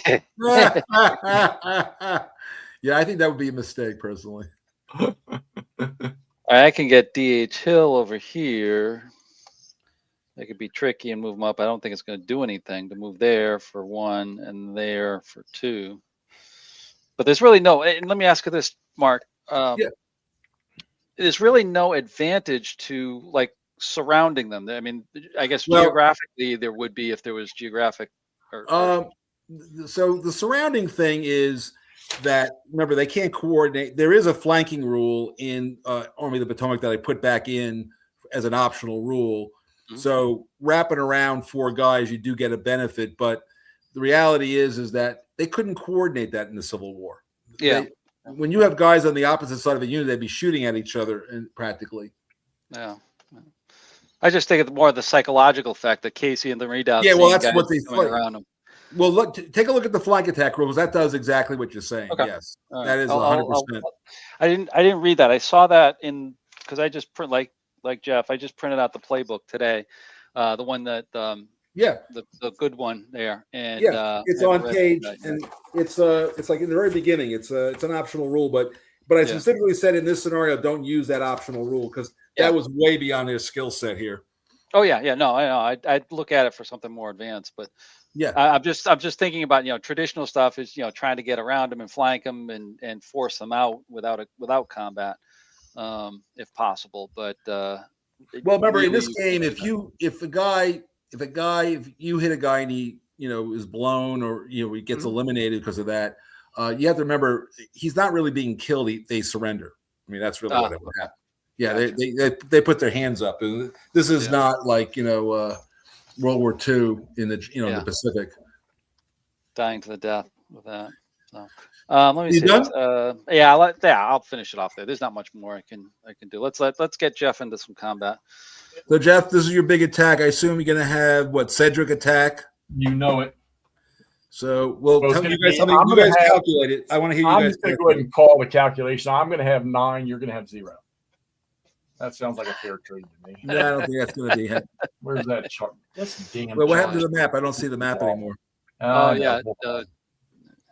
So I got my middle monitor is one of these 4Ks, so Yeah. its resolution is different than the other 2 monitors. So it Well, I can't see the battle anymore. Mark? I can't cheat if you can see it. Oh yeah, well I can calculate. Let's see, what is that? Hold on, let me close this chart 1, a little bit so I can scroll. 3, 4, 5. There we go. You're, Now you're we're talking. Now we're talking. Okay, here we go. I got. Let's see. I'm going to start with 1. Okay, and I'm going to. What I'm throwing in there for this attack right off the bat. So that's going to be 1 and 3. That's going to be 4. Leader, I got 5. Troop quality, I got 6. And integrity, I got 7. I agree with that 7. All right, Alan, I what think I do got, you got? let's see, 1 and then 0. Okay, here we go. terrain. 4. Leadership 5 and group quality 6 and core division integrity 7. I think I agree. It's a 7v7. 7 to 7. And 7v7 is a 38% chance of success here, Jeff. So roll well. Big roll. Here comes that 9 I've been wanting all night. Oh, good roll, Jeff. Perfect. D. I got a D. Ooh, that's gonna hurt. Oh. Oh, and I got a Doesn't 0. matter. Oh wow! Wait a minute, you might have pulled it off. Counterattack. It's an A. No, wait a minute. Isn't it an A versus a D? Did I miss that? No. It's a 2. It's a D versus a D. So he's got a counterattack at freaking 10 to 7. Yeah, that's true. But then yeah. you saw how the last counterattack went. So Yeah. 10 to 7. So I'm up first. So here we go. Oh. 4. I haven't rolled a big number above 5. I haven't rolled above 5 tonight. you got an SA on that one. Oh, I got a 7. 7. Oh, got a- SASA. So, but that's an attacker retreat. But the attacker in this case is you. Yeah, so I'm not defender, so I'm not. I've got to roll for the. Yes, you got to roll for that. The blown die. This could do it. Yep, hold on. It goes off here. We're fighting in your hex. Blown! Oh, tie Yep. score! Oh boy! I did, Alan, Now you have to. Now you have to advance because you're not in the zone of control. You have to advance. Alan, just so you know, there's a blown thing on that where you can check blown instead of eliminate. Oh, well, I figured they're straight eliminate. I saw that selection there, but I put them in eliminated. I've been keeping track of this. The score is 2-2. So, Yeah. but what's happened is this guy is now. You can attack him now, Alan. Yeah. And by the way, he's got no more. There's no more artillery. Nobody's got more more artillery. bullets. Yep.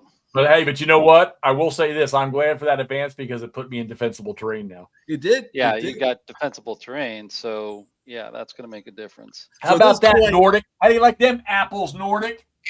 Sedgwick's taking over, not Hancock, buddy. Yeah, Mike said he survived, Christoph. I right. saw his last little post. Oops, sorry. Okay, so McClaws is going in, and he does have support behind him. That's cool. Yeah, he does have support, so it's going to be 1. No artillery.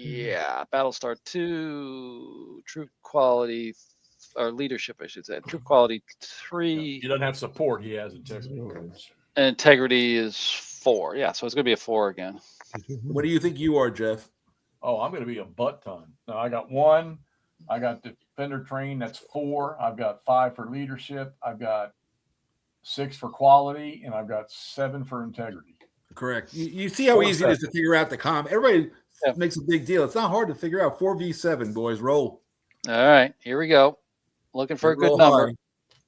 You've had good numbers 8. all night. I'm the one who needs There a we good go. number. There we go. There we 8 go. is That's an an A. A. You got the There's an A. A. There's an So you're A. gonna have to roll decently, Jeff, on your I got a D. 7. What? A and a He D. rolled a 0. Defender retreat. Oh no! And I'm in defensible terrain. Oh, Roll the die. God. Jimmy, please, just a retreat one time. Yes. Oh. No! Oh, he attacked me. I got to go that way. And you can't advance, Alan, because you're in the zone of control. Yeah, I but know. you can- With Richard, now- yeah.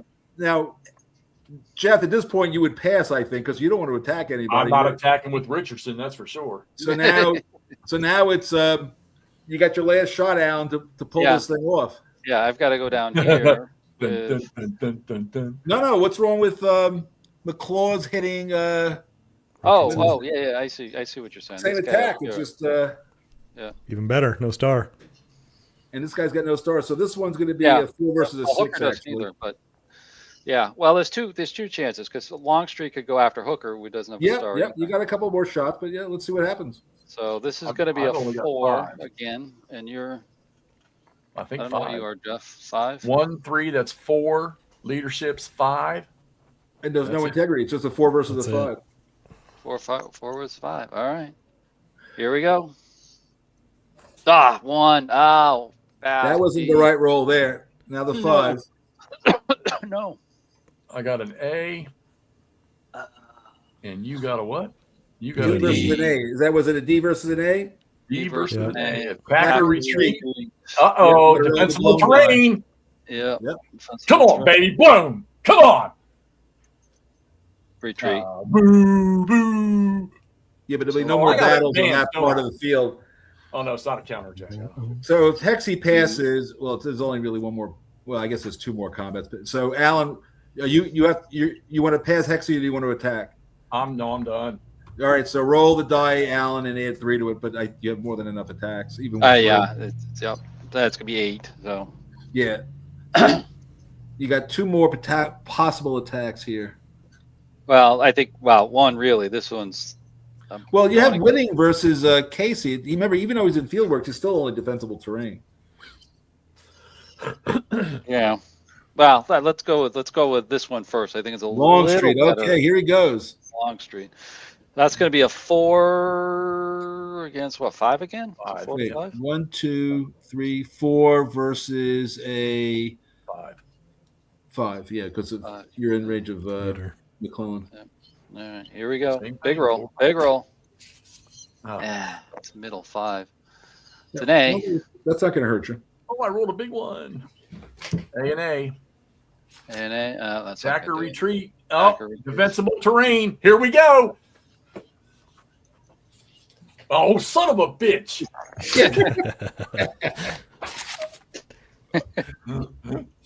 The more fun of these blown rolls is just reactions.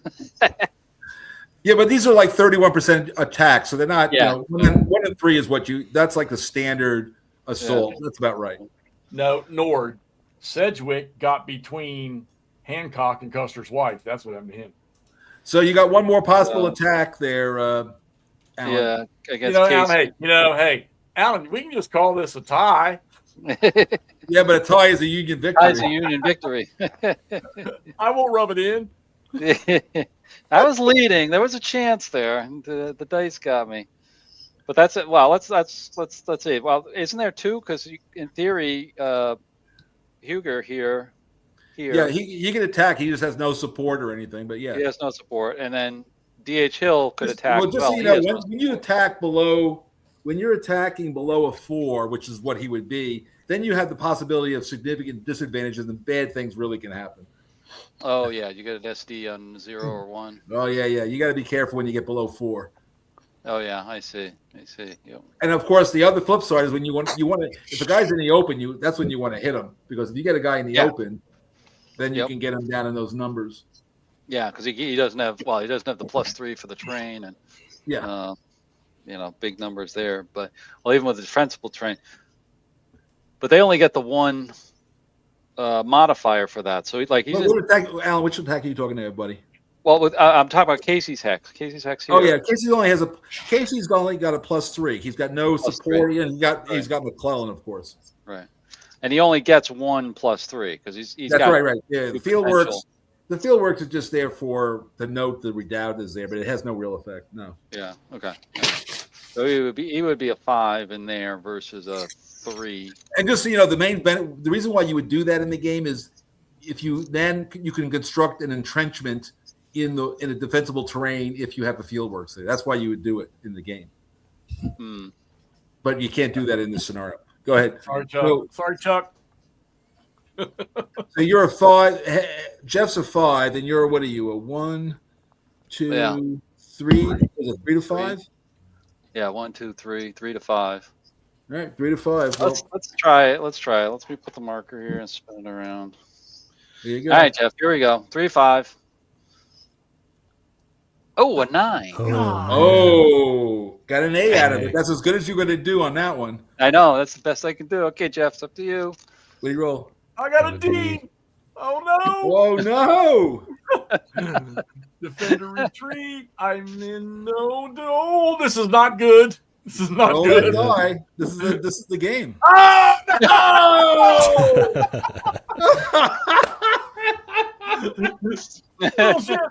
Bullshit. And you advance onto the fieldworks is gone. Yeah, obviously. And you advance into that space.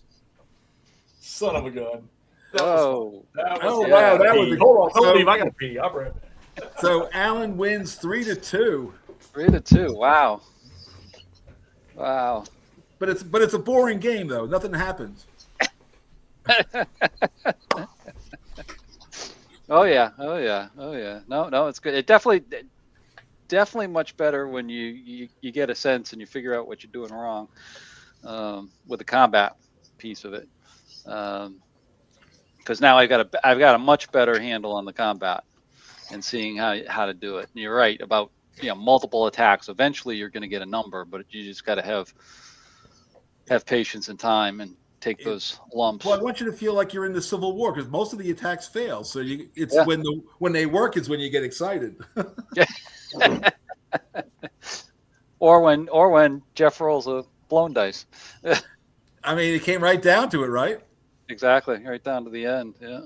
Yeah. So this scenario, the scenario is over because there's no more possible combats, anyways. But yeah. So anyway, that was fun to watch. Thank you. I enjoyed that a great deal. Oh, thank you for coming on. This was awesome to actually play it and work out some of the kinks that I had from playing it. Now I want to go back and try Wilderness again. Because I was doing the maneuver stuff and that was kind of fun, but I wasn't getting the combat. Now I've got the combat and it should be very interesting going forward. I'm so mad I left here and I went and took Custer's life for myself. That was fun. I got it. That's I haven't gotten all cracked up and busted up about something I think since Todd and I did a GCACW thing about 2 years ago. That was a blast. Good fun. And look, 2 turns, and I'm still new. Alan's refreshing himself, so the game does flow. It does move pretty fast. I think the brain work you're going to put into is deciding how you're going to maneuver, and then picking. It's nice that Mark. What's the what delineates a mandatory attack? The only time. There, I see pictures. Hey guys, a mandatory attack is only when you're in. So what happens is, when you get to the combat phase, if anybody's in basically an entrenchment zone of control, the front of an entrenchment, all those attacks have to happen first. So, entrenchments are obviously something that will cause more interesting situations as far as attacking defenders and all that. So so it's without a mandatory attack, not having to attack is cool. You can pick your battles that way. Yeah. And this, it's not a massive combat results chart, but you don't know what the outcome's going to be. And I always look at the dice roll for a combat as being, did some squad leader or did some company commander or did some battalion commander or so forth upline, did he make a boo-boo during this assault, during this attack? And the dice roll reflects that, or maybe powder's wet. Who knows? Somebody just made a bad choice, and that's the reflection in the die roll for me. Just some off the wall thing happened during. Hey, look, every CRT you've ever played with in every hex encounter game or most games there's a distribution, right? There's some distribution. And what I did was I took the time to do the math. So you don't need die roll modifiers because the switching changes the distribution. I get the distribution right going left and right. So I don't have to worry about the up and down. And that's what makes it much faster. You don't have to remember all that crap. You just go, here's my column, I roll, and that's it. That's what I was going for. But it's just as, remember, all CRTs are closed form solutions. So you can always calculate the odds of everything. So the only thing we didn't see on the chart tonight was we didn't see disaster and we didn't see breakthrough. Yeah, without artillery, well, there was a couple of opportunities for it because this one remember, this is think of this as what it was historically. This was a crappy assault, launched, and it didn't work. We also had the opportunity for Joe Johnson to have been killed, which was, hit. He wouldn't have been killed, but he would have been wounded, and that also could have happened in this, which is all the things that all the elements of this battle occurred, and I'm happy with that. Now, Mark, I'm gonna zoom. I'm gonna bring up the overview map. Okay, so yeah, how many maps is that right there? That's 4. Okay, so it's all right. You see the canted one at the far left, right? That's Rebel Fury. So that doesn't come in the box, but basically the maps are A, B, C, D are full size maps. E, F, and G are the ones along the bottom there, that extend it, and there's a little map extension C. So it's A, B, C, D, E, F, G, and there's that little piece. And then the canted one is if you're playing the extended campaign, that's Rebel Fury. So that's this can take up a lot of space if you guys want to get after. So you're kind of getting a monster look with the map on the table, but okay. So let's just put it like it is. This thing definitely is going to promote maneuver in choosing your battles. So you're not. Are we not necessarily thinking about supply? No, in the campaign rule, not during a battle, but in the campaign, there's supply and all that. You got the rule booklet. You can just read it. Where's my damn map? Yeah, I'm kind of thinking campaigns be interesting. Got to read some of the.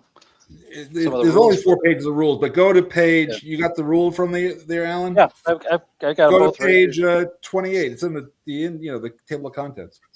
28 of the core rules, or the no. The core rules are just the basic mechanics. The campaign rules with supply and stuff. That's Oh, here we go. Yeah, campaign rules. Yep. Got it. Night marches, entrenchments, logistics. Here we go. Railroads, wagon trains. All right, that's kind of cool. Yeah, well, remember the difference between a grand tactical game and a operational game is you got to bring in supply at that point. That's when supply is the big flip into a campaign. Oh, there's a fight there, Jeff. It's 5-0, but they're fighting. That's cool. Here we go. Don't make me turn it on.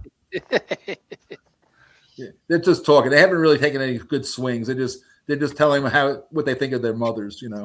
Wait a minute. What did they get for dice rolls? Is this an essay or is this they get a D or an A? Nah, this was a disengagement. I think they didn't. Nobody got punched. It doesn't count.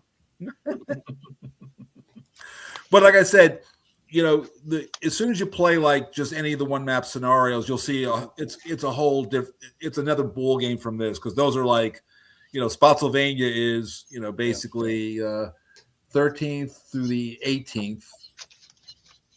So that's 3 days. 4 days. 4 days. 4 days. That's 8 turns. Actually, I think it's a little longer than I think. I think the 19th is on it, is also in there, but it's all in the scenario booklet. Yeah, that's right, Nord. Alan's now 2 up on me, and he is starting to gain ground in the third one that we're playing. I'm going to go pick a scenario in some game, and make him play the side that just cannot possibly win. Well, I have found I've played this Fair Oaks scenario. It's been played a lot, and every time it comes out, it's within a point. So that's what I was hoping for an introductory, simple scenario. Yeah, I mean, I think that's good because it does show maneuver because you can with both sides, Union and Confederate maneuver, which I think is really the highlight of it to me. Playing the Wilderness, that really kind of showed it to me and got me turned on to that. And now that I figure out the combat, I'm kind of like, oh yeah, I want to go back and play it again. Yeah, in fact, let me see here. You can. I got my. Just so you know, I'm just trying to aim this thing. Oh, we're going on There's tour. the Wilderness. Nice. But I'm actually playing. So what I often do, again, because you can play the campaign, you only need one. I use the Rebel Fury map to begin the campaign, extended campaign. And then when they're all sort of around Spotsylvania Courthouse, that's when I take a picture and I push it onto the A map, just put another map. So you can basically you don't ever really have to have more than like one map on the table at a time, maybe two at max to play. Because even I don't have, I could, if I put every table I own in a straight line, I can set it up. But most of the time the map's empty. Now, you addressed this last Saturday and you talked to me and Mo about it. And I'm just curious here. So this game here, A through G, all right, doing Rebel Fury. So it's what? 1 A, B, C, D, E, H. There's 8. When you decide to pop Antietam and Gettysburg, how many maps are you thinking in that one? Oh, it's 8. So it's not quite a square, but it's close to a big square. And those will be able to touch and link to these? So eventually I got, there's a little bit of a distance between there and here. So much for everybody laughing about setting up war in Europe and all the maps together. Wait till I'm telling you, I've been trying to get those. I've been trying to get even with those East Front guys for years. 10 maps, 10 million counters. But however, even with all those maps, you never really have total on both sides 50 counters on the map. Well, that's what I was going to say earlier too. It's not going to be so hard to. I mean, come on, think about it. You're playing one of these massive OCS or an EFS game, and you got a 4 mapper on the table, but you're looking at freaking 800.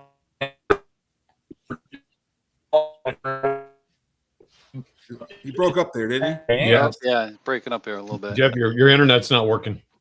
Oh, is it really? You're back now. Maybe it's the weather finally getting here. Like I said, you play one of these big games, OCS or one of these big 4 mapper or EFS or something like that, and you've got 850 counters on the board. Trying to maneuver is, you're thinking it takes you forever. This is not going to be that is big. It's a lot easier to look at. So. Yeah, no, I always I'm a big fan of what I call empty map designs. That most of the map is empty, so there's a lot of things you can do, and you feel, and you and again, but it's also again, I come back to this thing of scale. This is the grand tactical level.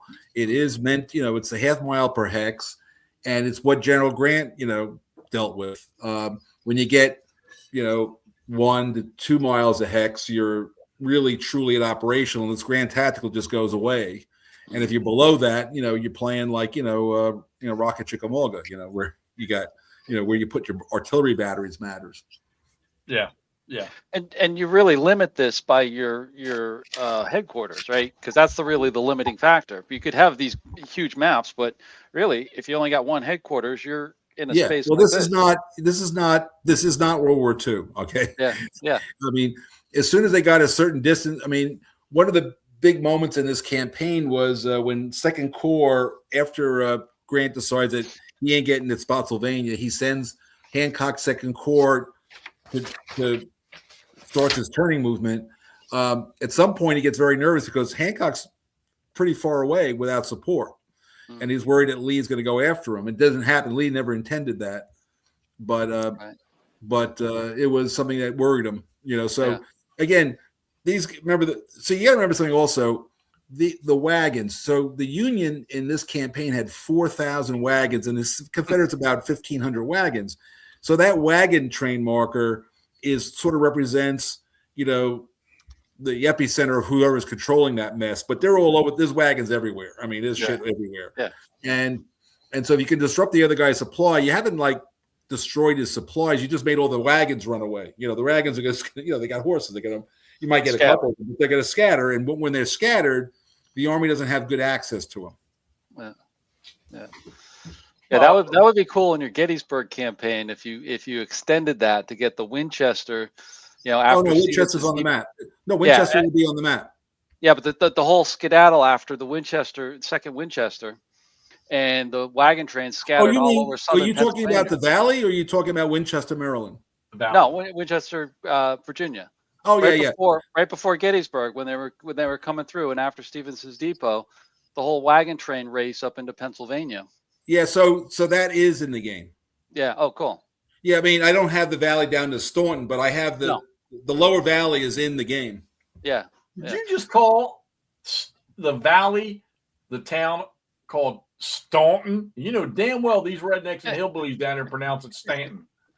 Well, I'm not a hillbilly. I'm sorry. That's from your Cape Cod days, right? I'm from Brooklyn. Just to be clear, I'm from Brooklyn. Yeah, but you're also from Taunton. Hey, when I moved to Tennessee after I got it, when I left the service and I went down to Tennessee, it took me a year to get, instead of saying Greenville, saying Greenville. Yeah, I mean, if I'm hanging a place, I hear people. I know it's Louisville. I've been to Louisville a number of times, but the like I said, I remember I was once talking to this guy, and he was telling me how he came from this. He was telling me all about this cool town he came from and how everybody was so happy. And I said, well, how many people in the town? He goes, 250. I said, I had 400 people in my apartment building. And most of my I was raised, you live differently. New Yorkers grow up on top of each other. So we have you got to sort of have certain social mores where, you don't want to piss everybody, if you're very aggressive, you're going to get your face punched in because we're all on top of each other. If you got 250 people with 100,000 miles, everybody's real happy. Hey, I'll see you next year. I don't know. But anyway, I tell you, I've been having a great time with this one, and I think you guys had at least a decent time. And again, I want this game to be played, not admired. So it moves. Yeah. So it's on pre-order right now. You say it's across the ocean. I would say that remember they push a button to send it across the ocean. I believe after I approved it Thursday, I think it takes them about 5 working days to get the digital masters in whatever packaging they do. I'm done. I don't have to do anything anymore other than play the game. So before Christmas, this will go to China, but then, there's a lot of projects over in China. I would say the early spring or mid-spring would be when this thing's going to actually be in people's hands, I think. Right. Who the hell knows? Taiwan goes to war with Rebel China. Fury, Anything's going to happen. Army. Can you say what the title of the next one's going to be? Lee moves north. Okay. All right. And if you should get that far, what are you going to call the Western stuff, the Trans-Pacific? Well, the first one's going to be called the Iron Dice of Battle, which is an Albert Sidney Johnson quote right before Shiloh. So that'll be number 4. And I think I can get this done in 5. But, I was going to get Vicksburg into the next volume. But, GMT has, they have certain resource limitations. Gene decides how big the game's going to be and what, how he wants to position it. So that's why I got Antietam and I got Gettysburg, which is nice because they'll all combine.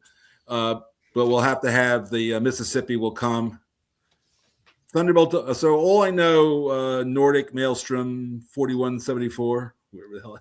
I love these names. As far as I know, that's been at the printers for a little bit. I don't know. Until I see it, until they mail me an advanced copy, I won't have seen it. But it's done. It's also done. But it's been at the printers for at least a month. So Wait a who minute, knows? that's your game, Thunderbolt. Well, to be clear, Thunderbolt was Berg. That's Berg's system, and he died. And he had, but the thing we didn't have, but apparently he had done the Hispania, Hispania maps. He did the maps, and we had a copy of that. So Alan Ray, his old developer, and I, put it all back together, and it's going to be great. But it's Berg's last ride. That's what this is. Oh, Richard Berg. Well, I mean, that's where I started. So yeah, no, it's going to be a great package. Alan's done a great job. He was the one developing the series all along. So, it's and of course, if you get the deluxe, you get all the new, everything is according to Hoyle. Or if you had the other ones you don't want to, you can just buy this volume separately. But the deluxe will be like the last. Lord, I love you, buddy. Don't you worry. I'll tell you what, this was a blast. A little two-turn quick hitter that was kind of fun to just move stuff around and see, not knowing exactly what the outcome would be. And again, I'm gonna say it again. I don't give a shit what your odds are going into combat. You don't know what stupid little thing might happen in that combat that could just throw it in another direction. So, and I know Todd's smirking because I know we both seen it a million times in games. And I watched Ross and his buddy playing Into the Woods, and what are you 4 turns in, Ross, now? Yeah, we're on the 4th turn of 12. And them boys are grinding the hell out of that game, though. And you all were playing the whole first day of that one, right? We are. So we're Which game is he 20-something playing? hours in. Into the Woods is which one? GBACW. No, I mean which battle? I know that. Shiloh. Oh, Shiloh. Oh, yeah. I remember when Berg did. Was it the original one called Bloody April? Yeah. That was around here too. We were playing that one back then. That was a grind. I think the only thing that hurt that game was the freaking strength charts, having to build them. I think Berg. Berg comes out with TSS, and remember it wasn't the internet, but there was. I love TSS, but the criticism from some of the really heavy duty was it didn't have enough, detail or simulation or who the hell knows. And so I think he felt like he reacted to that, and I think that was a mistake. I will just say this honestly. Look, I'm at the point where if I'm going to play a game, I want to play a game. I want it to be historically, there's no such thing as historically accurate. I want it to be historically reasonable. I want it to have all the basic factors and all the right decisions for whoever I'm supposed to be. But I also don't want to have, 37 procedures to scratch my nose. I just would like to, get on. I mean, I love the bar system, and when I play a lot of bar still, and I feel like when I am playing bar, I have to play it for a while because I feel like I'm taking the bar exam for taking the bar exam to pass my law degree. I'm studying the rules more than I am moving the pieces sometimes. I watch Eric from Eric's Tabletop, the Napoleon guy. They played that and they play La Bataille, and every time I watch them when they play it because the system's they tease me. But it's a freaking slog. Yeah. I mean, so I played the original La Bataille de la Moscova with Larry Groves was the designer or one of the designers of that, and I played that with him at the first Origins when I was like 19. And what I liked about it is the original rules to La Bataille, which were mimeographed, by the way, it was a long time ago. The game really moved. All the procedures were straightforward, and so you could play the whole Battle of Borodino in a weekend. And it's got like 2,000 pieces, so it's not like it's a tiny game. But it didn't it didn't. But they just kept adding more and more layers to the point where it's admirable to look at. But you're spending more time. Here's the thing. I remember when I did this game and I said defensible terrains +3, and remember Rick Barber was he goes, well, what about orchard should be +2? And I said, let me tell you something. What guys figured out a long time ago is when they were shooting at you, get behind a tree. That and every forest hex is a little bit different than some other forests.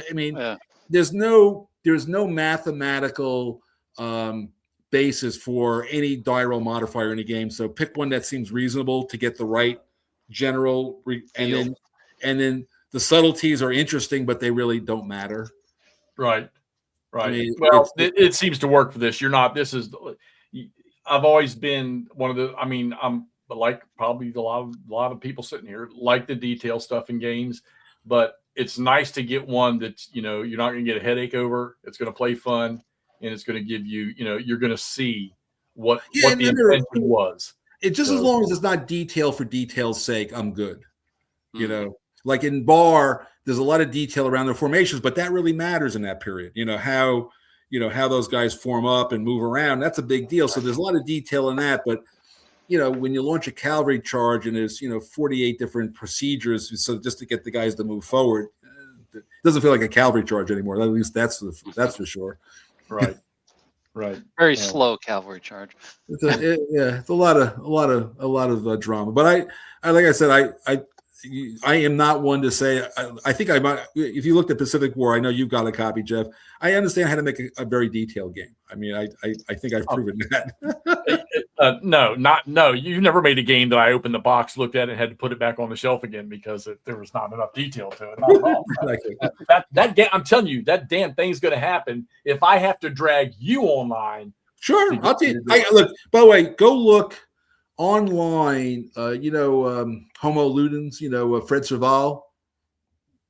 I did a teach and play with him and Ardwolf a couple of years ago, but we played Coral Sea online and we finished it in like an hour and a half. I mean, it's not a complicated game. It's just there's a lot of the strategic scenarios a lot, but when you play the battle scenarios or the campaign scenarios, it moves along too. It's just the procedures aren't hard. There's just a bunch of them. That's all. Coral Sea. That sounds like a naval battle, Jeff. Oh, it's definitely. Look, I got to be honest with you. The Pacific. Well, believe it or not, the Pacific's not a naval war. It's not a naval war. It's an air war, by the way. The naval part's just to get the planes forward. Well, even better, Jeff. It's an air war, Jeff. It's an air war. His favorite. God. Well, I did tell you earlier tonight that I'm looking at that Western Ace game or West Ace. That looks pretty fun. Yeah. So. Western Front Ace. Well, hey, I will say this: Vincent Cooper content. Todd, did you not play one of the Field Commander games?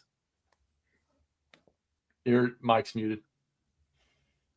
I thought we got that. He said no, by the way, if you didn't notice that. I've never had one. Well, Vincent Cooper's having what's her name, Sarah, I guess, at DBG, I think. Which game are we talking about? They're going to send me a copy of Field Commander Lee, a review copy of Field Commander Lee. I'm probably not going to get it out to everybody gets their purchase copies, but I don't know enough about the Field Commander. I'm curious because this is ACW, and I know that's why Vincent thought of me. So I am curious to see, but isn't that like a block game though, or aren't those block games or something? I don't know. I got to do some digging because I don't know enough about them. I definitely have heard of the series, but it's like Field Commander. It's like Alexander, Napoleon. Isn't that like? They say this one's a lot like Napoleon. I know they did like Field Commander Rommel. Yeah, that's the one I remember. I saw it once at the convention. I don't have any of those. I said, sure, send it. Let me take a look at it. I'd like to see it. I mean, he offered it to me, so I'm down with that. Well, yay, big fun tonight, Alan. I don't know. What do you think, man? We're gonna have to. We got to do a campaign. We got to do a campaign. Yeah, I was just about to say that. We'll figure out the campaigns and get that on here and take a look at that. Sounds like fun. Hey, JP, how you doing, buddy? Yeah, Todd, how's your campaign? You've been popping shorts up left and right. Oh, about the GCACW? No, it's going terrible. He's gonna. I'm telling you, he's gonna rock me here soon. So which one are you playing? The first Bull Run campaign. It's only 13 turn in GCACW. Yeah, the union's just rolling. What's the title on the box? Oh, I'm sorry. Stonewall Jackson's Way 2, and it was all green alike. Yeah. I had Stonewall Jackson Way 1. Yeah, it's still fun, but I'm getting rocked. Oh yeah, look. Remember, I published the first GCACW game, so I know all about it. Oh yeah, that's his thing. Yeah, Lee versus Grant. Oh yeah.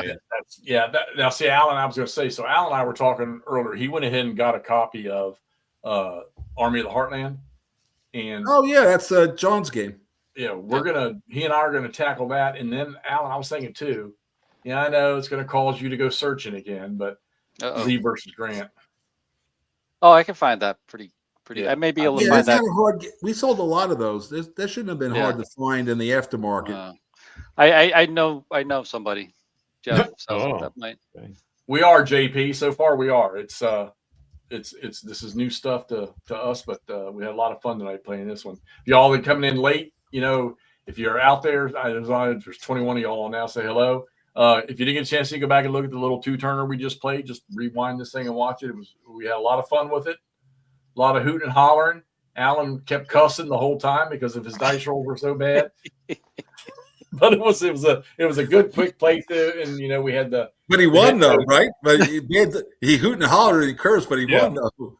Yeah, and I'm telling you, I ain't gonna lie to you. It's been a good month, almost 2, since I've had a good cutting up of playing a game. So that kind of did me a whole lot of good. If the worst thing that happens for Army Potomac is people say I had a good time, I'm good. Not the worst thing. Not the worst thing anybody ever said about one of my games. I'll tell you that. Well, I'm gonna kill this thing. I appreciate all y'all popping on tonight. My belly's grabbing. I'm gonna go outside and see if we're getting any snow, enough to make a snowman with. I doubt it, but hey, they keep talking about it. It says it's snowing. I'm gonna go down and look to see. I got to look out the door. It's hard to see. Mark, thanks for coming on, man, again tonight. Thanks for having me. It was a hoot. It was a hoot. I enjoyed it. And like I said, if you guys are playing the campaign, I don't mean if you're online, but if we I'm around. We around. got to figure it out. Yeah, we'll get you on. We got to figure it out and go from there. All right. All right, everybody out there in the crowd, thank Later, y'all everyone. for popping on tonight. Ross, Todd, glad you popped on here tonight. Yeah. Ross, hope you have a good, safe trip. Yeah, safe I travel. will. Be hanging out at the National Archives, enjoying it. Oh, that'd be awesome. He's coming out your old stomping grounds area there, Mark. So in DC. Yeah, I used to be. The thing that's really cool is for me to have done this game, back in the day, what I would have done, just like I did with Pacific War, I would have to go down to the archives and find the map, and then I would then put the slip in, and you pay them money, and they would make a copy for you and then mail it to you. Now all these maps are online. You go to the Library of Congress, they digitize all the maps, and it's free. So I just get to find the maps. I give them to Charlie, says here's the area, and he just makes maps. It's fantastic. I love it. Makes magic. Yeah, I'm going for work and I'll be pulling work related stuff, but I'll probably pull some Shiloh stuff or something that maybe isn't digitized already, since I'm in the middle of that Shiloh game. Yeah, you should. That's cool. Yeah. Yeah, I assume it's the same way it used to be. It used to be like there was a form you filled out, and based on the size of the map, it cost you remember it's a long time ago. $12 was a lot, but maybe now it's like $40. I don't know, but and then you'd put the thing in, and eventually you'd get it in the mail But that's how I got the Pacific War map. It was a 1942 engineering map out of a magazine. Oh, wow. And but the key part was equal area. That was the cool part. Yeah. All right. Good night, everybody. Thanks for everybody showing up. Later. We'll see ya.